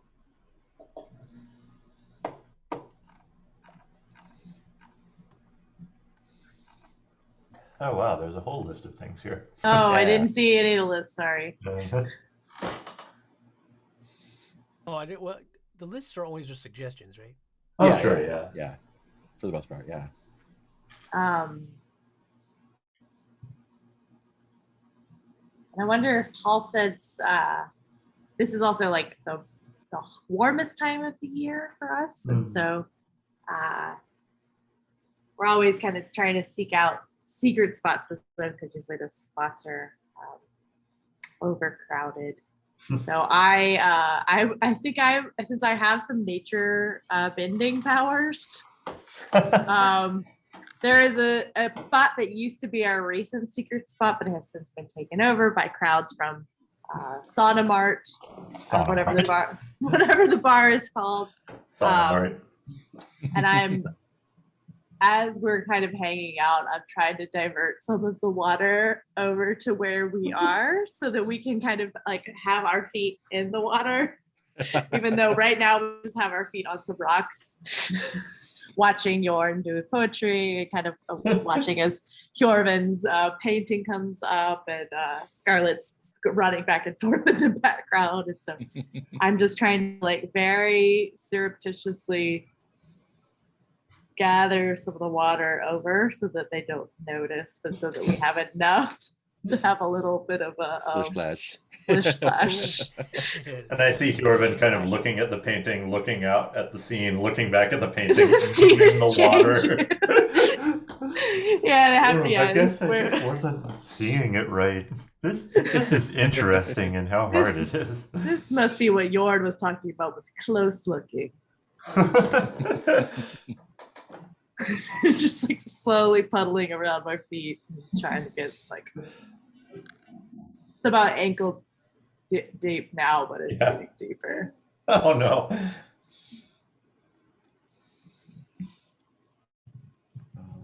Cool. I think that's it for that game, right? Yeah, the end. So,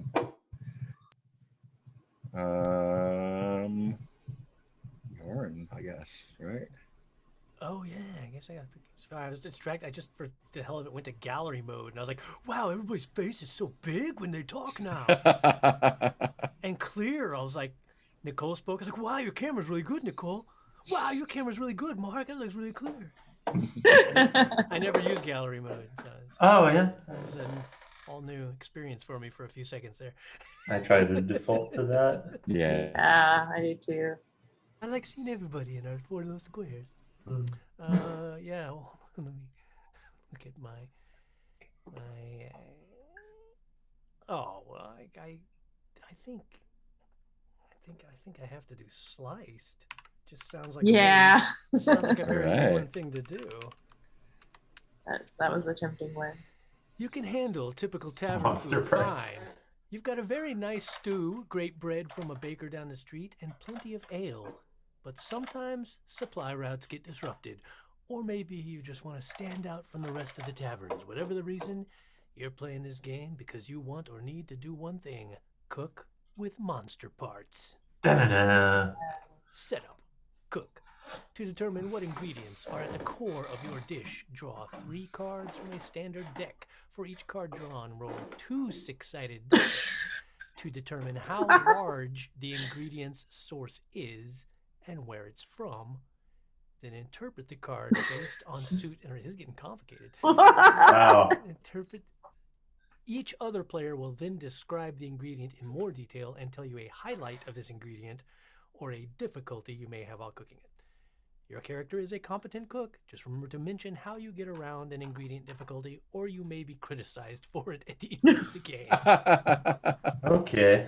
All right. Oh, there's numbers. I see. The next Yeah, okay. page has. Numbers So, and to determine what ingredients are at the core of the dish. suits. So first I draw 3 cards. So Fortunately, I we draw have an ace of spades, a 5 of clubs, and a jack of spades. So let's see what Ace is magical. Mm. Spades are plants, plant-based products. Okay, so ace of spades.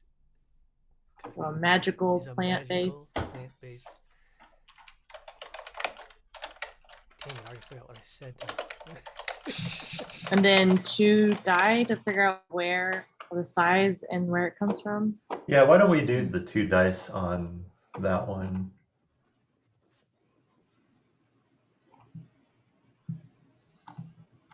Oh, on the one I just that one. Oh, there's Yeah. only three Gotcha. ingredients. Oh my gosh. Okay. Yeah. And each one has a card and 2 dice. Oh, this is great, man. Yeah, maybe we can Okay. keep some. I'll keep some notes for you under your. So we've got Okay. magical plant base. We have some gaming feedback, I believe. I rolled a 1 and a 4. 1 and a Tiny- 4 means Tiny forest. tiny forest. tiny ingredient from a forest. Tiny magical plant Ingredient base. from a tiny forest. Okay. So now, for each ingredient, we did this. Tiny magical plant base from forest. All right, that's ingredient number 1 we need. Okay, we can probably take it one ingredient at a time, right? Yeah. Hmm. So Why not? now, Yeah, why would we want to think about a recipe in terms of Yeah. all of its ingredients? well, I was just thinking, wouldn't it be easier like that for everyone? Yeah, I'm for it. Highlight of the ingredient or a difficulty you may have while cooking it. Okay. I think that's where Tiny we magical are. plant based forest. All right. Maybe this is like a this is like a little fiddlehead fern that you use for cooking, but since it's magical, when you cook it, it actually plays music. Okay. Hmm. So is that a highlight or a difficulty? It's a highlight. I think the highlight is that it's like, oh, it's magical and it plays music, but the difficulty is that like you have to cook it just right or it's off key. right? Yeah, it's just really annoying for days. Like if you cook it wrong, it will leave the melody looping somewhere in the air. Yeah. You like run through the cloud of it, and you're like, oh shit. Oh god, earworm fern. In my head, earworm fern. Yeah, and it's also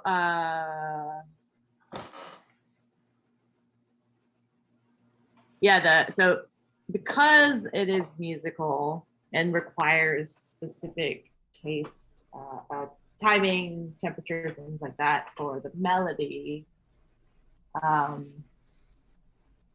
If you do it just right, you end up involving other senses, and so the smell ends up complementing the music. So you get synesthesia eating this or engaging with this fern or eating it, which is also the difficulty because then any bad melody or contrasting senses also. Oh yeah.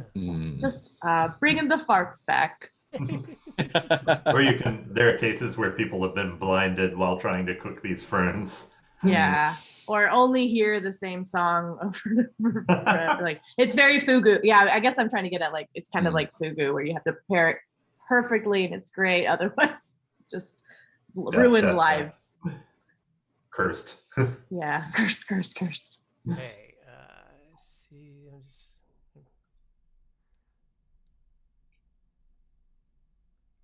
Trying to. Should we wait till we get all three to like talk about anything more about it? Should we go to the next one? So many different. Yeah, next one. Yeah, let's do it. Yeah, let's do another. So the next one's a 5 of clubs, and I rolled 2 dice, a 2 and a 6. So small planes, fungi, Exoskeleton. lichens, and molds. Exoskeleton. Okay. All right, fungi and mold. So chitin. Mm-hmm. Exoskeleton, fungi and mold. Maybe it's like a mushroom that grows like it looks like a bug and it has that like a shell like that. I don't know. I was imagining something like coral, where it's like a mushroom colony that keeps growing out and leaving skeletal parts. Yeah, like they just I'm picturing they just discovered, or there's controversy around this new discovery of like an ancient sponge thing too. Yeah, and I'm kind of seeing the like very delicate and I'm wondering if maybe we're hoping to use this as like the structure that this meal is going to be around. So like can ooze things over it. It's all these delicate like fossilized phylae or whatever. Yeah, so it's got I like it. Nice fiber and it gives an amazing texture, but it's also super fragile.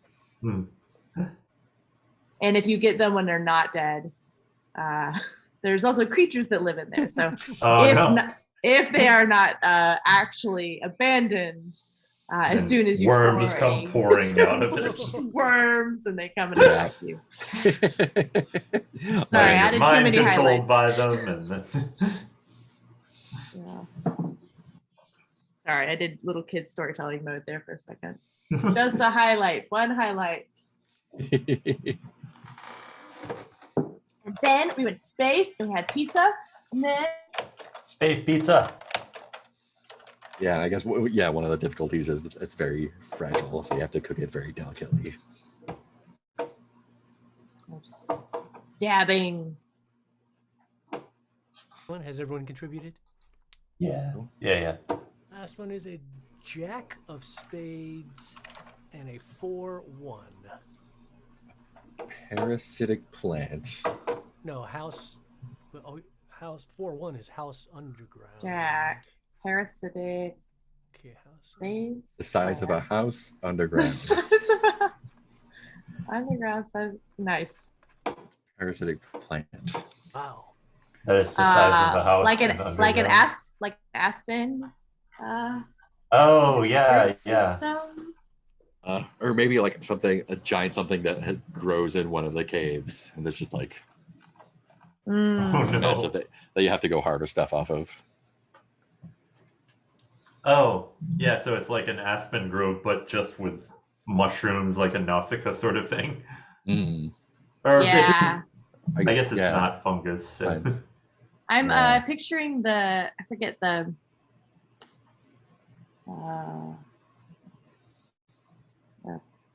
the stinky flower.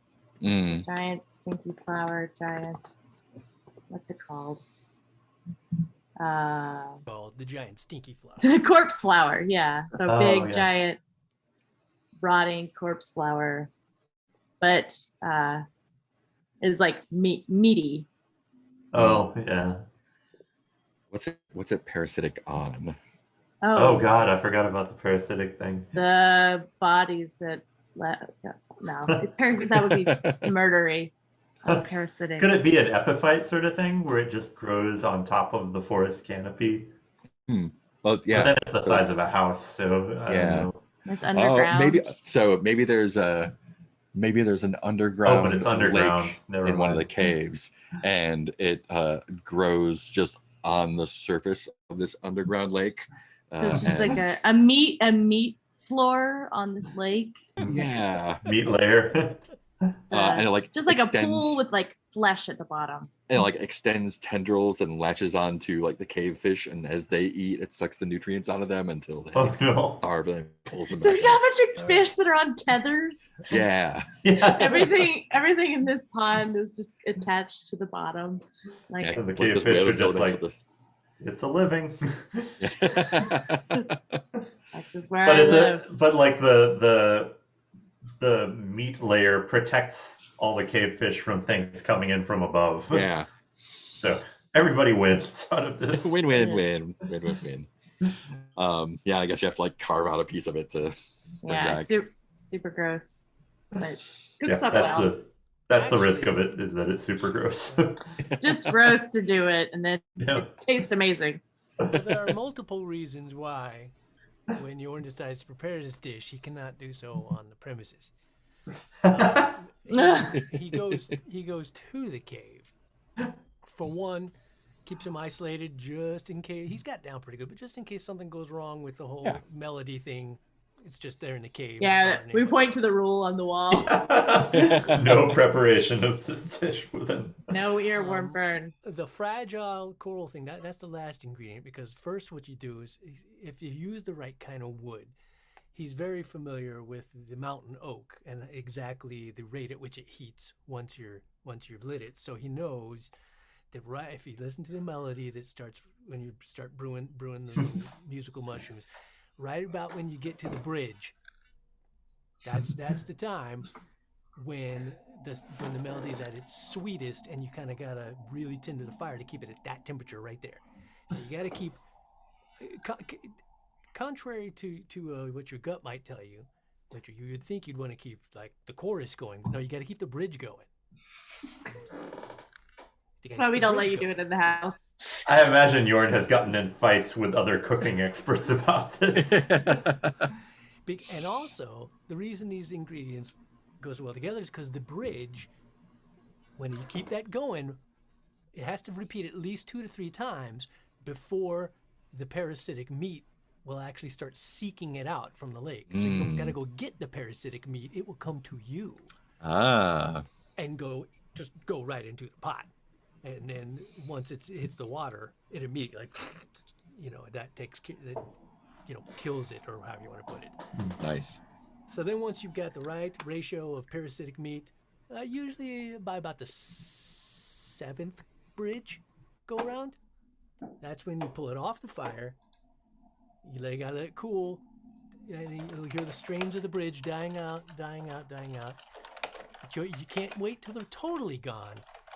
When you just hear the faintest strains of the bridge, that's when you have to pour it over the fragile coral carcasses, and it will solidify into these wonderful shapes around it. It makes it kind of look like all one big work of art. Nice. It's a very, very delicate procedure. And he brings it back, and the thing is, it's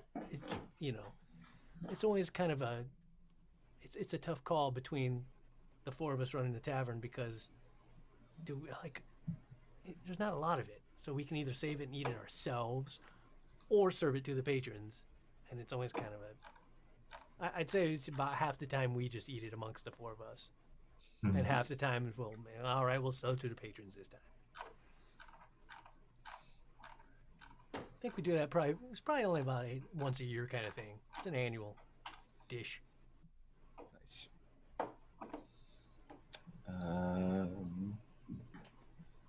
Wikipedia has a list of every corpse flower that's been planted in like botanical gardens around the world.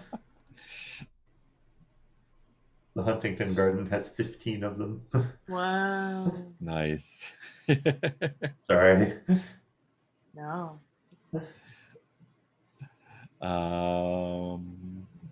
Cool. What comes next? Is it back around to me? I think we still need to do the tasting. Oh. Oh. Wait a minute. Oh. We've done 3 games, so we have to do a wear and tear now, right? I don't think. Well, we have to taste the dish, right? Yeah. I just don't know what's in I gotta this. see if we go insane this year. That's right. I forgot there's. Oh yeah, taste. There's a whole long. I hadn't even scrolled past the list of. Oh, I didn't see that either. I was like, we're done. The end. Okay, yes, tasters. You are the test group for this new dish. The player characters, a small group of trusted regulars, or a handful of strangers at a big tasting event. Each of you has something that you want from this dish. Come up with something on your own, or use the examples below. Oh, wow, cooking the dish. There's a whole thing here. Oh, no. Oh, oops. So I've described to you what needs to be done. Now I guess we gotta see, did I do it? Aw. So each of us wants something from this dish, I guess. Yeah. And then I'm looking at the next part. Place dice on the following squares. Follow the prompts that correspond to the numbers on the dice that were placed. So is that what you guys do as tasters? I think that's what you do. That's what I do. Yeah, I think that's you, because you're the cook. Okay. Yeah, cooking. Oh yeah, cooking the dish. Yeah. Ooh, I think I know what Okay, I see. wants out of it. Roll a number of dice equal to 4 plus your cuisine rating, which we just raised, right? Yes. So our cuisine rating is 2. Yeah. So I roll 6 dice. Okay, got it. I think Scarlett just wants the unique combination of flavors out of that. I think she's just like, 1, 2, 3, 4, 5, that's a bunch of stuff. Let me see what happens. Oh, okay. Yeah, I think Cheerlock, this is a twist on a classic dish. So the classic dish is like a bone of an animal and just blood and like tiny birds. And Cheerlock is trying to prove that vegetarian food can be just as good as meat food, and it's trying to get Jorn to make this dish. And I think Hjorven this is actually part of cave dwarf cuisine. And this Hjorven had one adventure that was like a community of cave dwarves troubled by some monster, and he was on like a 7 samurai sort of team to protect this little town. I don't know the details of it, but I know that they succeeded in defeating the monster. Not everybody made it out, and none of the survivors are allowed to ever go back there. And so he wanted just one little reminder in a meal of a people that he liked, one of the happy times in his adventuring when he felt like he was doing something good. Aww.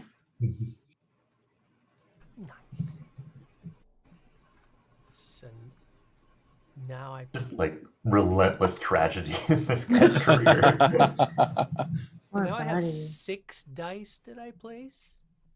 So I think you roll the 6 dice and then you put put the highest ones where you want. Right, and I guess if I put 2 in a square, they total together. It just takes the highest one. Oh, just takes the highest one. Yeah. Gotcha. Okay, cool. Well, then I'm gonna put this 4 on the goal because hey, a success is a success whether it's a 4 or a 6, right? Let's see, and I have a 5, a 1, a 3, a 4, and a 6. So I placed a 4 on the goal for seasoning. Seasoning, I'm gonna put one of the 3s. Seems almost right, but it's missing a little something. What flavor do you want more of, or what spice do you add as you're eating? One taster answers. Oh, I think Jorvin has an opinion here, and it's that, it's this is surface salt, isn't it? Yeah, you're gonna want, or I don't. This is not how he says it, but it's like it's the salt is wrong. The salt from the caves, it's more musty. This is good though.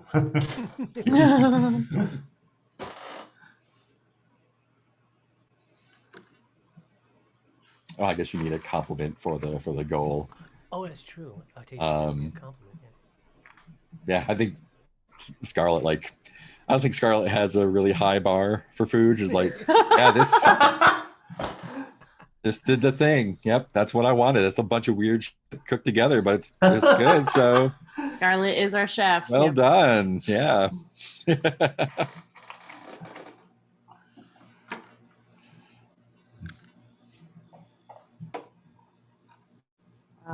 I think I'm confused. Is there a thing that we need to? Now he picks a presentation and a texture. Oh, for the die that. Just because it will be fun, even though I don't have to, because I've got enough dice to succeed on everything. But it'd be like more fun, I think, for presentation. I don't see Jorn being a big presentation guy. Well, I'm gonna put a 1 on presentation. Ooh. The dish might taste great, but it looks pretty unappetizing. One taster describes what part of the dish grosses them out the most. Yeah, it's usually that it's served as this like chandelier dish, and it's usually placed in the center of a table and people can grab from it. But Jorn usually slams down the plate a little too hard because he's still working on proprioception, and then all the little pieces go, and then it's just a kind of a big mush. It is the same exact taste it had. It just looks it's like a souffle falling if just you like a disturb it. Yeah, so it's like tastes the same, and it's just like kind of eating melted ice cream. Oh, or you're like, okay, the mouthfeel is all wrong. And it doesn't actually change the texture, and yet my brain doesn't. Yeah. Okay, this is different than the last time I saw this presented. Texture. New way to do it. Because of everything I described to you, the whole process. It's a very finely balanced process. But Jorn has that process down. And consequently, the texture is a 6. Bite. It melts in your mouth. The perfect bit of crunch. The dish is a sensory delight. The most difficult part is, you kind of have to be in a bit of a zen state to not kind of get so irritated by listening to 7 rounds of the bridge of the song. That you like screw something up and you go, and you mess up the temperature, or taking it off and letting it cool just right. It's just, is Jorn like really irritable after making this dish? No, I think that's where his he's actually zen. His Jorn chi really lets him. When he's cooking, he just listens. He just kind of sings along to the bridge and makes up stupid little lyrics, and it's all good, man. He's just in his little peaceful place, and he makes peace with it and keeps everything in balance and juggles, spins all the plates, keeps it all good. Nice. And in NPC, we name now who has this as their favorite dish. Oh no, is it the same like Christopher Walken restaurant or reviewer type? Yeah, that's awesome. I love that. Yeah, let's do that. That sounds great. What's his name? Is it Christopher? Oh God. I think so. I think it's got to be now. I think now like Jorn is irritated because like now, like Christopher is actually a fan of Jorn's after this, and it's a little irritating. Like just asking endless questions about his process. Love it. And I think that concludes that game, I believe. All right. Now I think we do wear and tear. Yeah. Cool. I think that is I put a page number on the sheet. Oh, yeah. If you search for it, it shows up 11 times. Page 30. Page 30. Cool. Yeah, I added page numbers to the list of games. Oh, thank you. Cool. There's always something to fix, clean, or pay off. After playing this game, you may increase one of your tavern ratings by 1. Anyone can play as a group, decide what part or parts of the tavern need fixing and touching up, and what the new features of the tavern are. Then working together, take turns describing what work you're doing on the tavern. Pick one of the following props if you want, or make one up.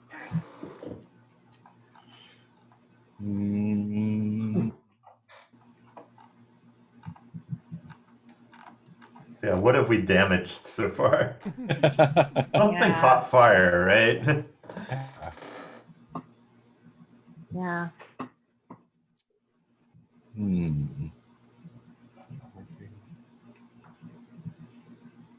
You know what? I think I'm gonna go with, as I'm working, I observe a town person and describe what I learned from the observations.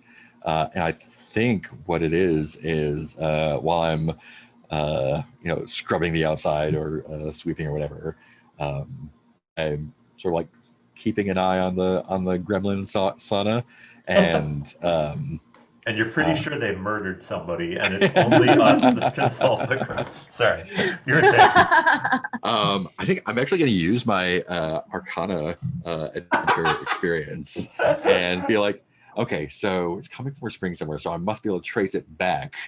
And so, like, I probably have some sort of, I probably have a bound, like, wizard book that actually is like a library that you can, like, say the name of a book and then you turn to a page and it's that book.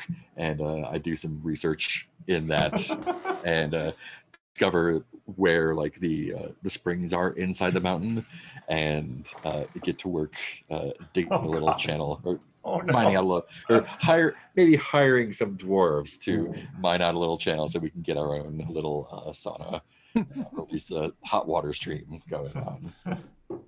We've got some earworm souffle if you like that. So I'm going to check that one off, I think.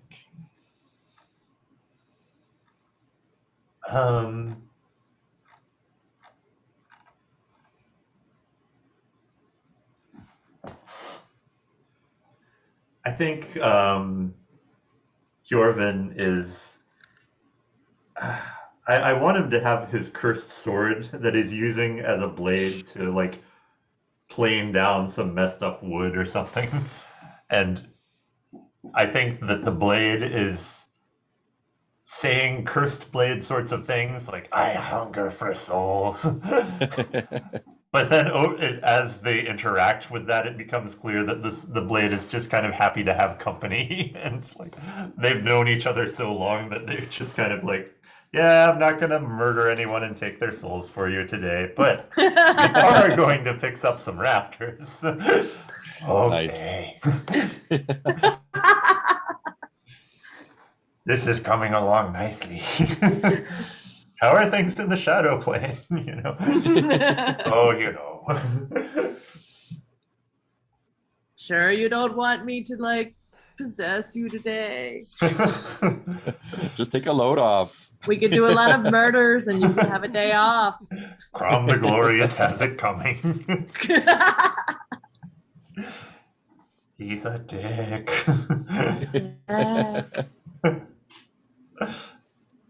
Yeah, it's like their relationship now is that the evil sword is the one who stands up, who's like, Jorvin, you should stand up for yourself. Nice. You deserve nice things. Oh.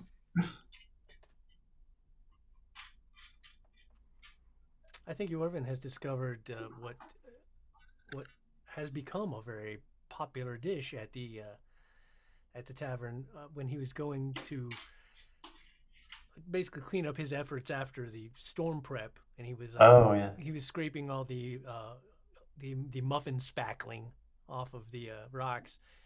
And it just so happens, like, that after being out there, like, in the cold, and it mixes with the snow a little bit, and being cold, and then being in the sun, and just it actually ends up with this kind of slurry in a bowl that's really tasty. And it's got It's almost like almost like a savory slushy kind of dish that's surprisingly good. It's kind of like it's almost like a Halstead muffin slushy. I love that Yorn is like our specialty cook and Scarlett is our actually cooks our food for our job. Oh, no. Like at home, we don't let Scarlett cook Yeah, I just cook for customers. because Scarlett can do big quantities. Yorn Yeah. does specialty treated foods. The plating is exquisite. Oh, beautiful. Scarlett Very just icy. churns out Very muffins. popular now. I think that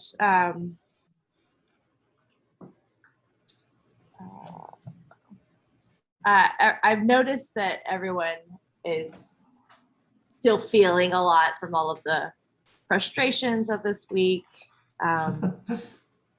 So I have walked around the town and also our tavern and picked up any kind of glittery jeweled beetles and have placed them all over the tavern so it looks like a crystal cave. And set up some candles so that it gets some like disco lighting. So I've just tried to decorate it to be really special and sparkly to kind of cheer everyone up after everyone's kind of stressed out and frustrated with customers. Nice. Rave night at the last breath.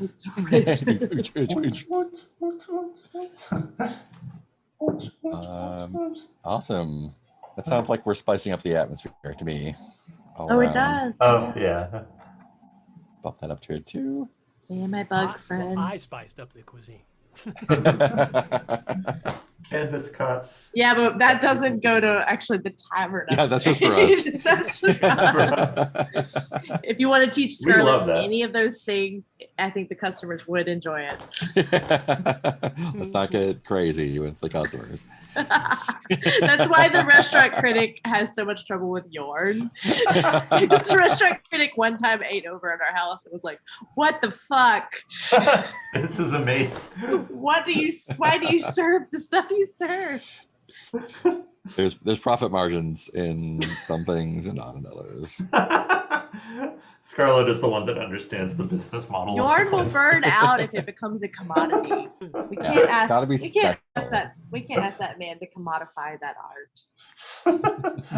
The new dish is Halstead's ice pudding. I love that we have like, it feels like it's the like, you have to ask for it, not on the menu item. Yeah, at it's the off last menu. breath.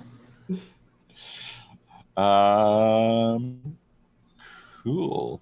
So then now it's me, right? Yeah. Yeah. Cool. Let's have a friendly tavern brawl. How about that? Oh, Yeah. woohoo! It's about time. Yorn is all into let's that. see. Every tavern has its rowdy patrons. You know they're good at heart, but sometimes when the ale is flowing and spirits are high, things get a little out of hand. How do you handle the situation? Set up brawlers. One or more players are the brawlers. They can be players or NPCs. What is the disagreement that caused the first punch to be thrown? I think it would be funny for Terlac to be one of the brawlers. Yeah. Just I'm not always sure. try to not be involved. Not sure I will who they would definitely fight. offer Crom the Glorious for being involved in Yeah, this. yeah, Terlac and Crom. Oh, did Crom pick our flowers or something? Who threw the first punch? Did Crom say something and Terlac's just like, no. I think he like ripped out some. Living gloves are coming off. Yeah, he must. I'm wondering if he did something to the nature. Oh, yeah. Or maybe he came in like boasting like, oh, like this monstrous tree or plant or something I got down. Like, cook this up for me. It was a Terlac's just friend, like, and that was a friend of mine. Oh, no. yeah. Like, I hear you cook weird ingredients here. Cook this. This is one of my oldest friends. Oh no! Whisking it into a pot. And Turlock just like jumps on him. Throws the gloves, and so the gloves go at his throat. Nice. They're made of like all sorts of tiny creatures. I think Hjorvin is at this point patiently picking up the plant and putting it into a pot and like. The gloves go at him. I'm on his back, like trying to get at his eyes. You will see no more. Let's see. There are de-escalators. This can be. Sorry, I haven't even looked at what this game is. Probably should be several player characters. What made you involved, and who was the first to intervene? I feel like Hjorvin is kind of hyper focused on the plant right now. Yeah. It's just like going on Guardians of the Galaxy intro style. Yeah, maybe this is me and Yorn. Yeah, we do that pretty quick. Like immediately, trouble's brewing. I'm like, I'm in there, especially if I think. Yeah, I'm like looking at Yorn. I'm like, okay, fine. I'll take off the apron. Let's get. Mess him with Terralock. Grab him and throw him off. Let's see. Breaking up the fight. Flying across the room. De-escalators. Follow these steps to stop the fight. Brawlers respond appropriately. At least one experience should be used during one of these steps. Cool. So first, the approach. De-escalators. The first thing you need to do is interrupt the fight. How do you draw their attention? This might be a Yorn answer. Yeah. Hold on, taking a look here. Oh, this whole structure is. I hadn't read any of this, and this is such a delight. I feel like this is a great chance to use the Master of Arms, armed and dangerous with anything. Nice. So he's finishing up his he's perfected his Halstead's ice pudding, and he's like, oh man, trouble. So immediately, just like he hasn't even like left his chair yet, and he just takes the bowl, flings it, and what's left of the ice pudding goes into the eyes of whoever Terlock's scuffling with, and he's like, From the glorious. Can't see. From the glorious. Ice and old Blackguard. muffin spackle. Blackguard. Brawlers, how do you lash out? What do you say that you shouldn't have? Maybe Hjorvin wants to play, or Peter wants to play Crom. Oh, okay. Oh, I don't know. I feel like this could be something where Terlock has something to say about Crom. I know, yeah. I'm wondering if I accidentally, because am I supposed to say something to the de-escalator? I think you're lashing out at Yorn and me. Yeah. Oh, Yorn and Scarlet are trying to break up the fight. Yeah. I think at this point, Crom is just calling Yorn a senseless brute who's throwing bad food at him. Oh. Ooh. Yeah, everybody in the tavern has thoughts about that. Yeah, and I think Terlock is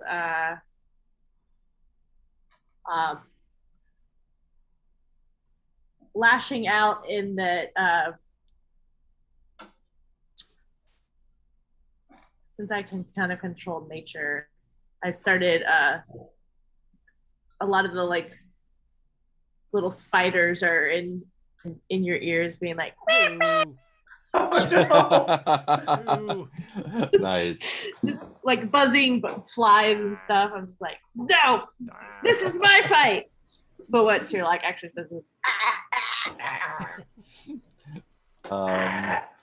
well, part 2, the separation. De-escalators, how do we put space between the brawlers? Is there something else you can get them to focus on? I think this is where like Scarlet is usually in the kitchen just doing her thing. She doesn't like wizard off a whole lot. And while Yorn is like doing his big beefy thing, I think I like managed to like wedge my hand in between Terlock and Crom and just like say something and just like fly apart. It's like there's a big like force wave thing, like boom. There's like a big pop in the air as And the hands go flying off in different directions. Yeah, I feel like Jorn is busy after Terlak's thing. He's busy getting the spiders out of his ears and then putting muffin in his ears to keep spiders from going back in his ears. Little Like, spiders fine, are digging take care of this pop. Brawlers try to start the fight back up again. I think Crom sees the plant being rescued and is like, my dinner! And raises a sword and goes after it.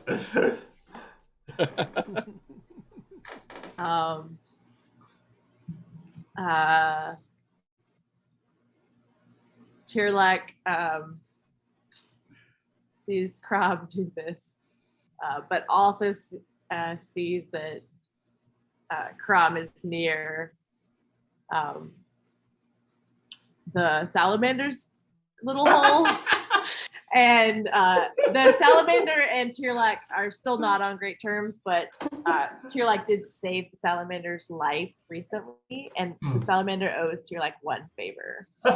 Life debt. And is really been wanting to get out of life debt, and so Tirlak was like, so like a little tiny and Crom's like boot is now like starting to catch fire from the salamander being like.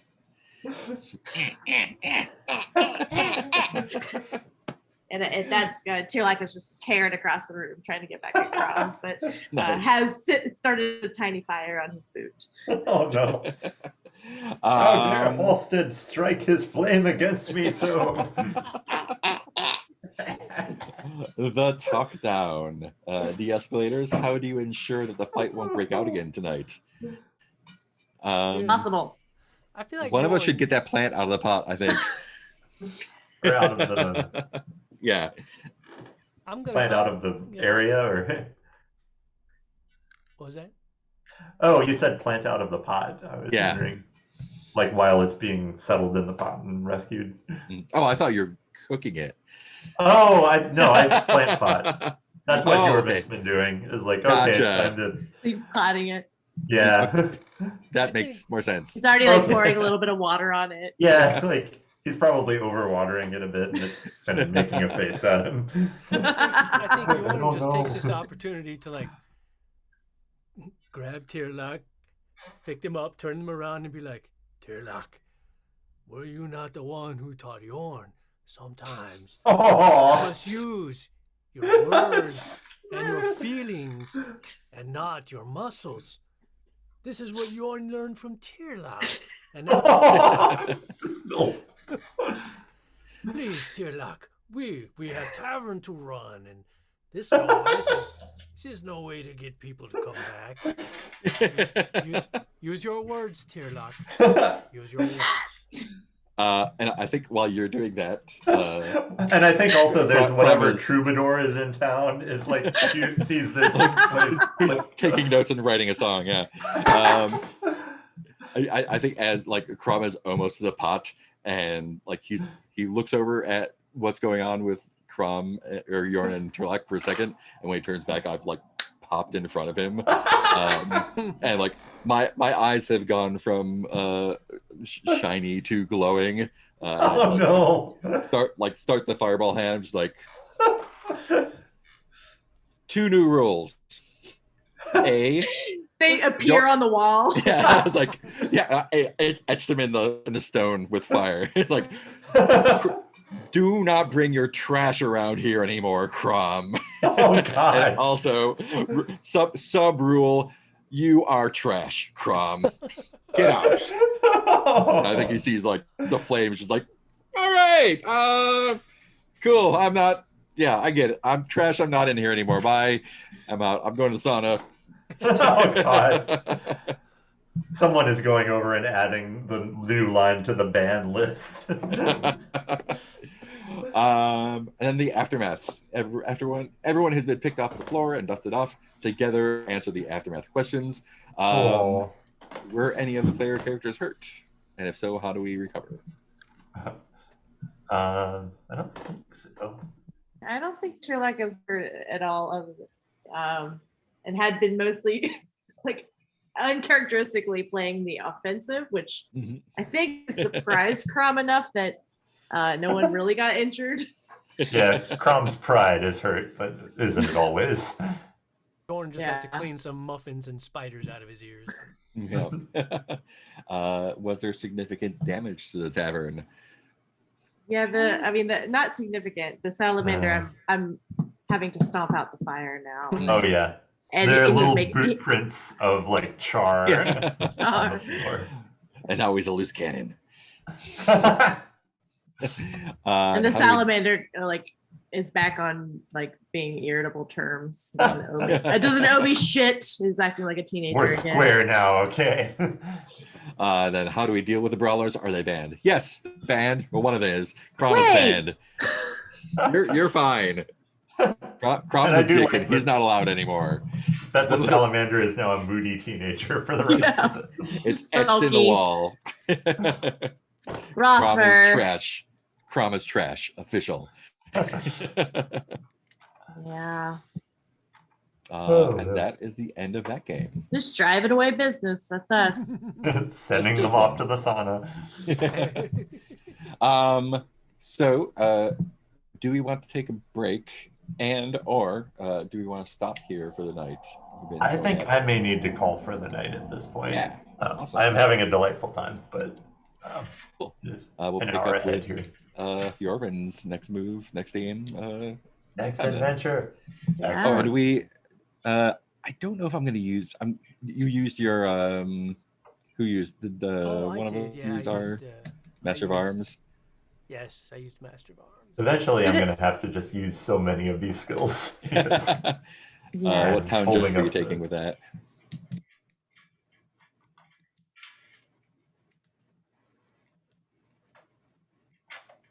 Terrible. A lesson Oh, for and did, every situation. Because he was, he was Yeah. Did it? a Yeah. lesson back to Taillock, as well as new to use. Aw. Also a weapon for every situation. The day off, it didn't count as me using nature bending, or did it? If you want to, yeah. It's your call. Oh, right, yeah. I can wait. Okay, cool. Yeah. Awesome. I think that's it then. That's so Sweet. delightful. Yeah, was it's a fun little fun. game. I love an entire mini game based around de-escalation. Yeah. Definitely. How do you stop the fight? That was really delightful. Cool. Uh. All right. Stream off. Good night, everyone.